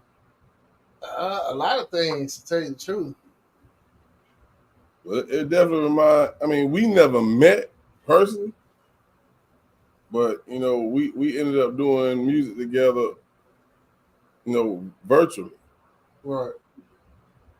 And it takes me back to, you know, I think I met you before I met the whole crew or whatnot, and I'm thinking like, I wonder how this shit gonna turn out. I wonder if these niggas gonna be cool, you know, or they're gonna be. Am I gonna get a warm reception? You know what I'm saying? Because another nigga that motherfuckers never seen, never heard before, right, is now being introduced. So, you know what I'm saying? When he first met Lito, that's what he was thinking, you know. But Lito, like we spoke earlier, is just like him, laid back, cool ass brother. Yeah, that's why they was able to put some good ass music together. Yeah, because you never know, what you coming into type of thing. You know, I knew, you know, at the time what we was dealing with and you know the possibilities. So I'm glad that it did happen. And that's about all I'm gonna say on it. You know, you know when you know. You know. Yeah. But you don't know until after. Yeah. And I think I was just telling you the other day. When I knew is when we did our goddamn Boss versus Arthur, I said, "Oh yeah, this shit finna be serious." Oh, that. When I heard, I just went back and listened to that shit. I was like, "Man, that thing crazy. That thing crazy." It was another story by I'm not gonna play the clip, but he mentioned, and I want to get your take on this as well, because I don't know, you know, dealing with other people in the studio, the opposite of what we doing whenever, you know, we on two different coasts basically, but dealing with people in the studio, you never know how people's process is. I seen an interview with Don Tripp where he talked about French Montana and going in the studio. He basically, you know, the label set him up to go in and work with French Montana, and Don Tripp, like, hey, I walked in here, it's whatever type of drug you want, this table's for this, that table's for that table. And he just explained he don't do drugs at all. Right. So they was a bit put off by the fact that he didn't go to any of these tables. You know, he probably had some M&Ms or some shit, popping them in the mouth. People looking at him crazy. But, you know, he's like, it's a party in the studio session. He's like, I just come to work. Right. Miss Young in the building was good. How would you feel in that situation? With, you know, I've heard stories about Lil Durk studio sessions, and you know, it's 30 people in there. They all in the same room, but as soon as the record button comes on, everybody's quiet as a mouse for him to do his verse. As soon as it cuts off, everybody goes back to talking, and it's a party again. I've heard that to be the process of Lil Durk, and from what he's saying and what Lil Durk said, what is your feelings on how would you feel in that situation, man? I think it depends on where you at in that point in your life, you know, because back in the day, you know, that's if I can take it back to 2006, 2007 when I met Crucial, you know, I was in the streets heavy and trapping and popping X and all that type of shit like that. So if I was introduced to a group of people at that point in time and I walked into something like that, I'd have felt comfortable. You know what I'm saying? But, you know, fast forward to this point in time in my life, and I see they motherfuckers clubbing, and it's part, the motherfuckers having a good, like, nah, this ain't what the fuck I came in here for, bro. I came to fucking record. Right. We need to put in work. That's what the fuck I came here for. You know what I'm saying? So I can get where he's coming from at this point. You know, so to each his own. Some people need some party favors to last a whole studio session. Some people just go in there and just do it. Just, Mo 3, you would think he was drunk. Mo 3 ain't smoked, drank, he ain't do nothing. And that's just the way he worked. So it's about the person you are and the environment you in. If you can rock with it, you rock with it. If not, it might not work. Yeah, in which he said I think that he ended that story about being in there with French Montana. He's like, I just left because it was like so. Oh man, that shit wild though, man. I don't know what I would I don't have OCD, but when it comes to music, I got musical OCD, and if I'm sitting here looking at because I'm gonna watch the engineer more than I watch the music. I ain't gonna lie. And if I'm looking at the engineer, and you know he partaking in doing this, and you know, yeah, you could get you a little drink in your system or whatnot, hit you a little blunt, something. But you know, if you know the engineer sitting there rolling up while the shit going and shit, and then it's like, nah, bro, you. I get it. You're like, I don't trust your judgment now, bro. Right. You the supposed mastermind right now, and you over here wilding. So who knows what this song gonna sound like when we finish? I don't know, man. I don't know. Some people are functioning alcoholics and functioning druggies, and that's true. That's when they put out their best work. That's just how it is. So that's why I say it really depends on the environment and who you're around. So yeah, let's listen to a little bit more of this one, and I guess we can get in and wrap things up, man.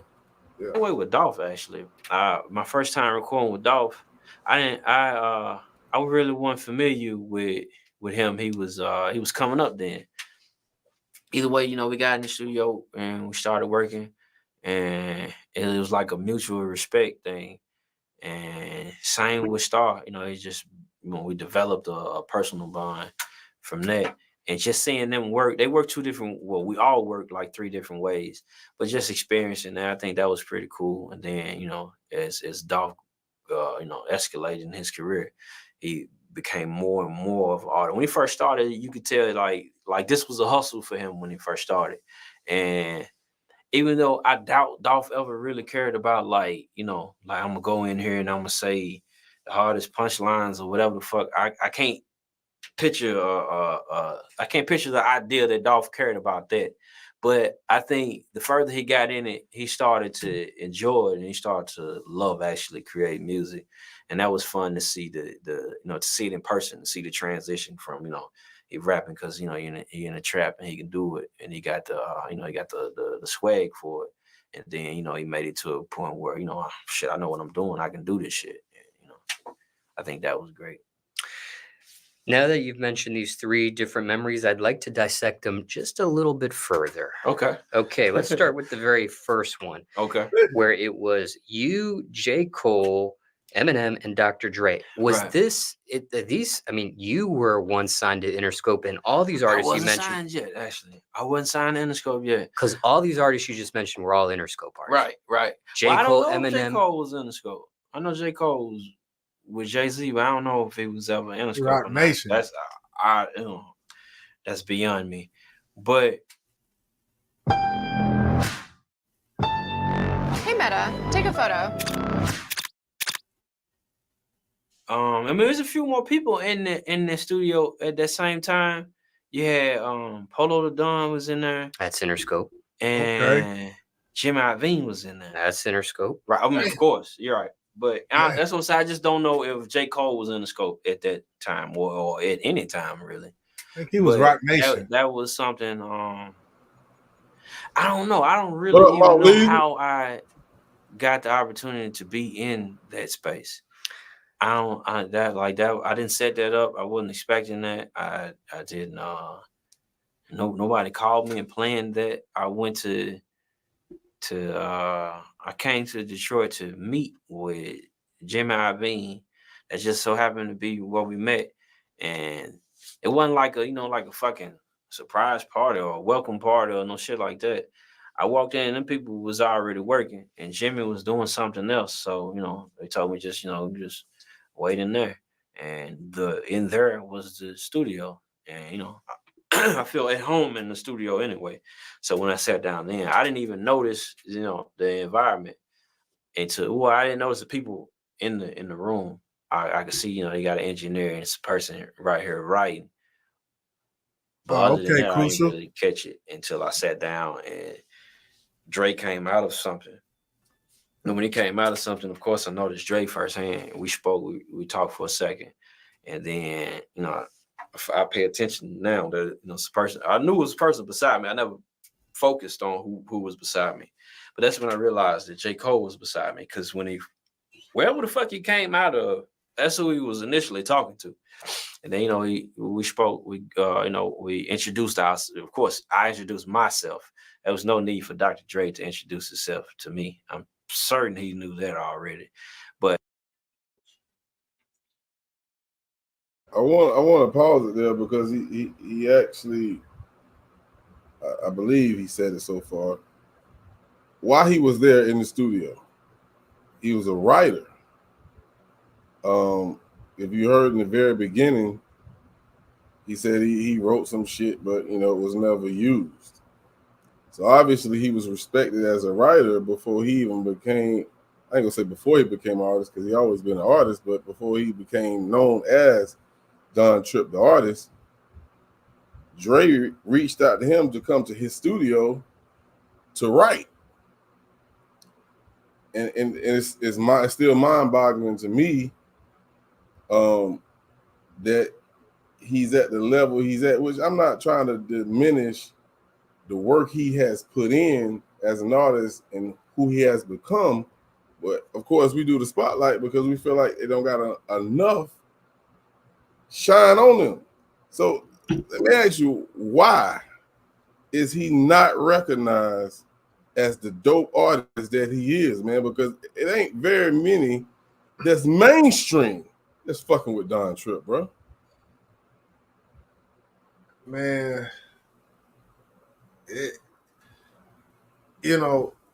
fate, because I answered it earlier different, but this time I'm gonna take the route of fate, man.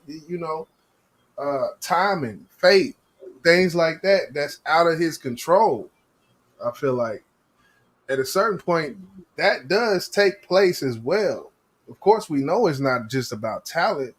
So, after we level with that, then it's like at a certain point, it just come to timing, fate. You know, if he wrote some things, and you know, Dre, he always got a writer, so you know, he sees someone dope. Of course, yeah, you want to see what it, you know, check the temperature and whatnot. But yeah, I know you answered it earlier, but you know, after we listened to a lot throughout this, you know, this live, I want to see if you actually maybe seen something different. And I like that answer when you said it was fate. Yeah. Because you can't deny fate. It's gonna happen. But it's just what it is. But that for up and coming artists, if you're looking to be big, and there's gonna be a lot of times or a lot of points throughout that journey, you're gonna be like, man, what the fuck? I'm doper than this nigga who's out here making millions of dollars. Look at Don Tripp. This man right here, he's almost a complete artist. You know, some people can find some flaws here and there, but he was placed in situations where he should have been huge, and he hasn't became that artist. Right. He making money now? Yes, he is. Is he still dope? Yes, he is. But you still see artists in the industry right now that can't fuck with this dude that's making way more money than him. And that just lets you know how the industry is. It's a popularity contest, man. That's all it is. Yeah. If you can start locally all the way to the fucking big leagues. It's all about popularity. And that goes back to what you said. It's almost like a female R&B artist. Is she sexy? If she ain't sexy, they might not even fuck with you. She might can sing her fucking ass off, but they can't market you, baby. Rhapsody. You feel me? Rhapsody, dope female rapper, you know, whenever, you know, commercially won't get the time of day, but Rhapsody, dope female artist, pulled up to the pop out with K-Dot and all that. She was there. But you know, when it come to Trip, and this is the only thing I'll say, I wish there was a little bit more versatility with beat selection. That's one thing I will say upon listening to different, you know, projects. I wish the versatility with the beat selection was a little bit, you know, I wish he switched it up a little bit more and took a little more chances production wise. But there's not really much I can say. You know, being at the right place at the right time, and along with all of that fate and things we're talking about comes the fate that works in your favor. Right. To a certain extent, because at this point, he's not tied down anywhere.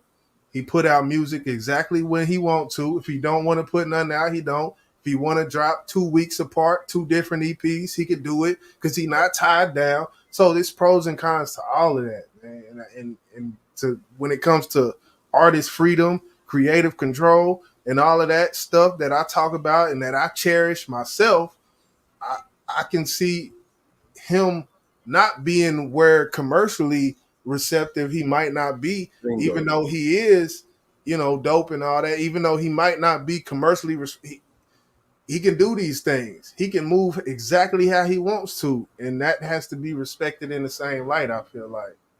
And before you even hit that point about, you know, the commercial aspect, is that a part? Because I definitely don't feel like he's commercial at all. Do you think that plays a part? Of course, he's an independent artist. Of course, he started with probably a major label, but when times change to streaming, and we understand why a lot of people don't go back to labels, do you think the simple fact that he hasn't made a commercial song since becoming independent plays a part in why? I do. He's not major? I do, because and you just you know, a lot of the beginning you heard him speak about the song Letter to My Son, which went viral / semi-viral for the things he was saying in that song. For that to be one of your biggest songs, that's like a real heartfelt song. That's not like a commercially receptive, like the commercial world isn't usually receptive to these type of things. So, you know, hey, if that's what he's trying to do, then yeah, switch it up. But if he's not trying to do that, then I don't blame him for not doing that commercially receptive type music. I get it, and I think the listeners, which they have the right to control what is put out because it's what they want to hear. But I think the listeners today is totally different from the listeners from my generation, and I believe, and I truly believe this to the heart. If music may haven't went to streaming, and it was still on CDs and still being promoted on BET and things like that, I think he could have been bigger than what he is. That's just my opinion. But I think when we speak of hip hop today, because I know a lot of, and Mount Leezy in the building, salute to Mount Leezy. Mount Leezy. Yeah, because he actually made a statement. He said he feel like he's one of the titans. I feel the same way. Yeah. But it's the listeners. It's the listeners that's causing this. And I hate to say it. That's just what it is. Because if we go back to what Meth and Red said when they performed at the Summer Jam, he wasn't hating. He just said, I'm not going back because the gap is too large. It's like, right. I understand that the crowd that's at Summer Jam now is totally different from Summer Jam years ago. They had, a lot of these motherfuckers never even heard our music. Right. So, and then the other thing is, a lot of them doesn't respect where hip hop came from, as far as, you know, lyrics. When you talk about the breakdowns of double entendres and shit like that, they don't give a fuck about that shit. Yeah, All they want to do is bob their motherfucking head, man. Right. And I'm gonna say this live. I don't know if I said this live before, but I'm gonna say it, and I don't give a fuck what nobody feel. They not like us. They not like us. It's not a dope song. It's not. It's not. It's fucking not. That's not Kendrick Lamar's best song. I don't give a fuck what nobody says. It's not. That goddamn beat. Wah, wah, wah, wah, wah. All that plays a very important part of what these motherfuckers want to hear. Yeah. A bunch of fucking noise, bruh.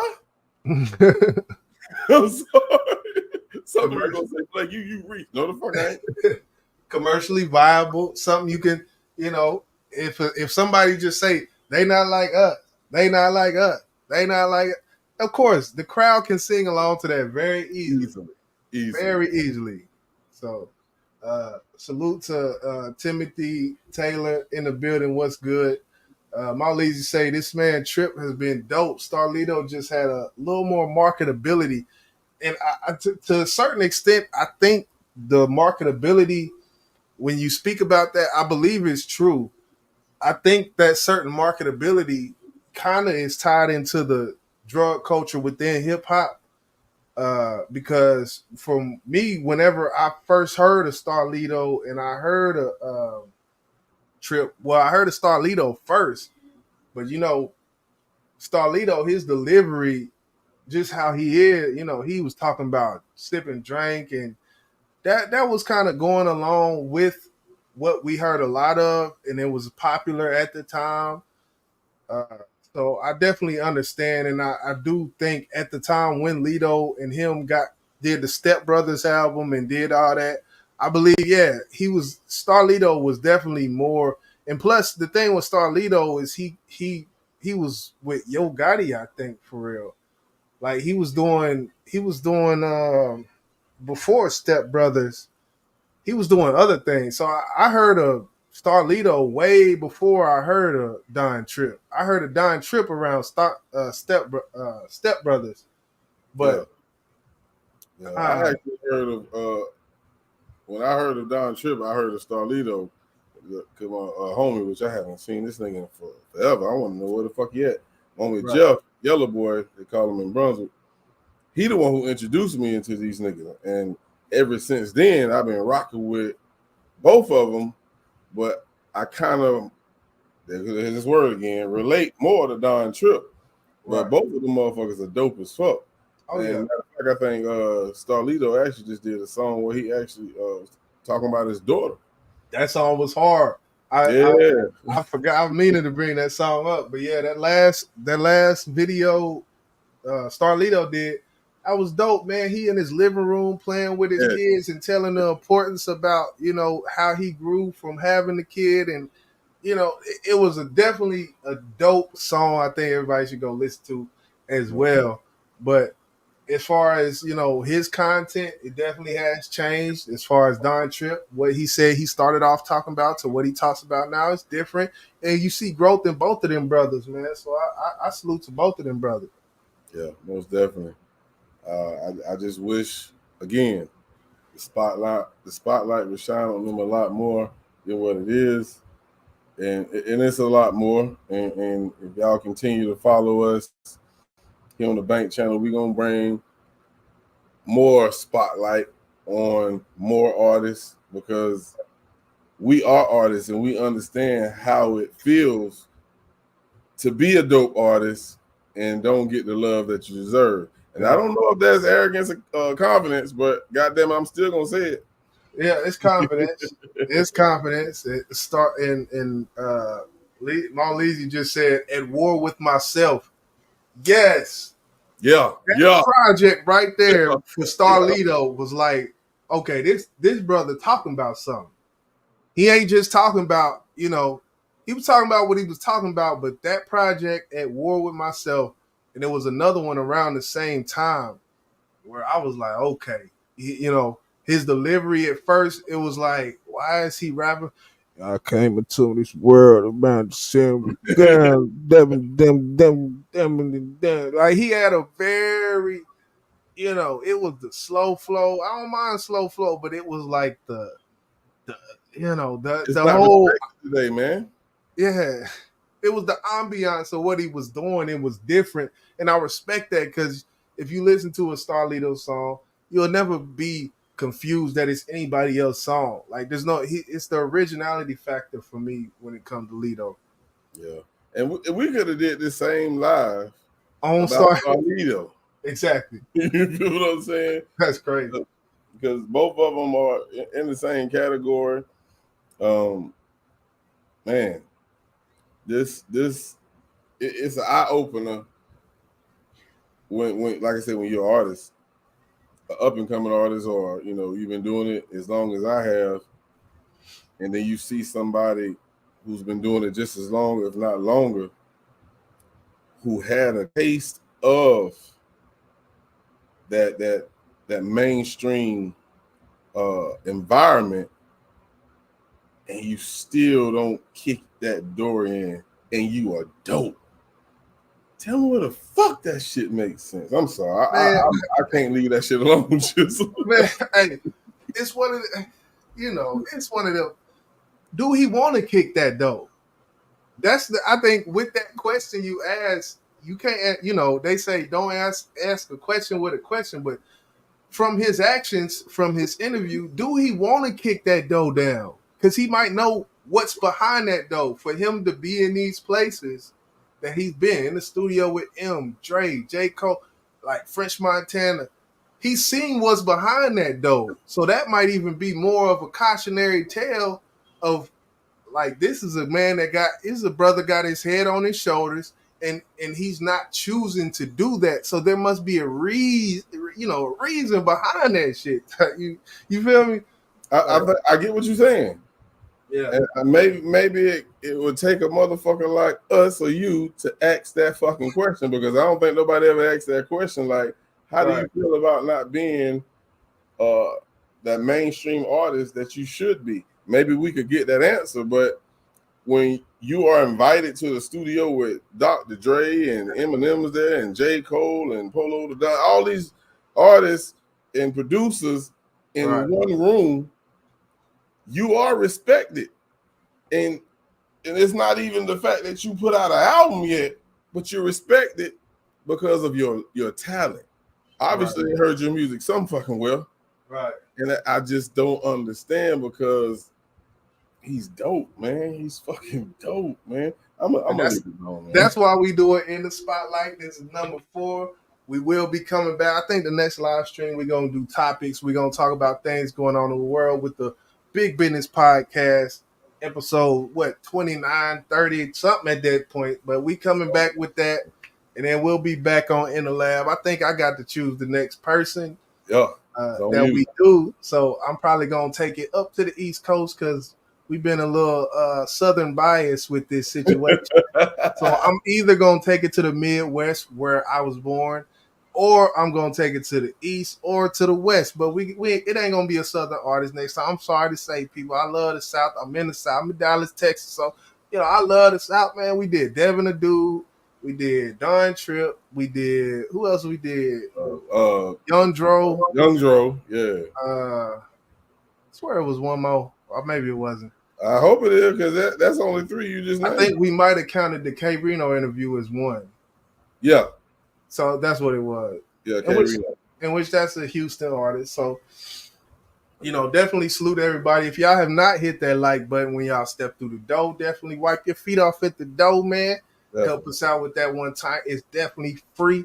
But we're going to go ahead and get up out of here. You got something to ride out to? We didn't play lawn care, did we? Nah, we got to ride out to that. Yeah, we got to ride out. We got to ride out to that lawn care. Hey, I fucks with this song, and I think a lot of motherfuckers, here come that word again, can relate. To this goddamn song. So, man, we appreciate y'all for tuning in, man, rocking with us, man. Salute to everybody from the new people to the old. Hey, tune in. If you haven't subscribed, make sure you subscribe, like, share, comment. But we're going to go ahead and get up out of here, man. Make sure that bell on, too, for the family. You feel me? Make sure that bell on, man. We're going to pop up. Most definitely. We're going to end one of the jams we both fuck with. This one is Lawn Care by the homie Don Trip. Y'all have a good night, man. We up out of the biatch. One time.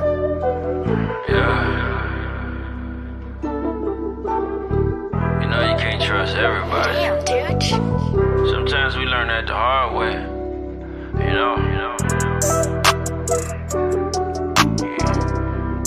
You think niggas is riding with you, but niggas in the backseat loading up. Yeah. If you see a fuck nigga, point him out. I loved you like a brother, invited you in my house. I used to beg my mama to let you sleep on her couch. So certain shit just ain't supposed to come out your mouth.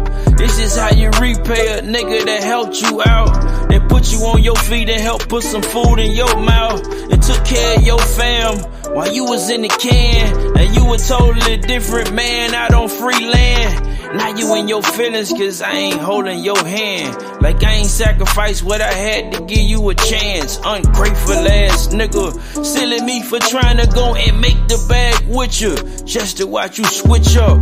Niggas ain't loyal, talking all that boss shit but can't afford lawyers. I thought money was the moral. Talking about robbing who? Console your mama first, cause she'll be the reason she'll be riding behind the hearse. Know what it is, don't make this something it's not. Homie, you just came home, now don't end up in the box. Your daughter called me her uncle, nigga, you breaking her heart. You been gone for a minute, your family falling apart. You should focus on that instead of playing with me. Nigga, you know how I'm rocking like every boat in the sea. Yeah, I'm good, nigga, I'm not apologizing for making it out the hood, nigga. I went and captured everything you never could picture. Now stay in your lane, no more reaching out to me, homie, I'm out of your range. We ain't rocking the same, we ain't rocking at all. Say it hurts when you know you gotta cut off your dogs, when the niggas you love turn into niggas with hate. Well, all that means is all them feelings was fake.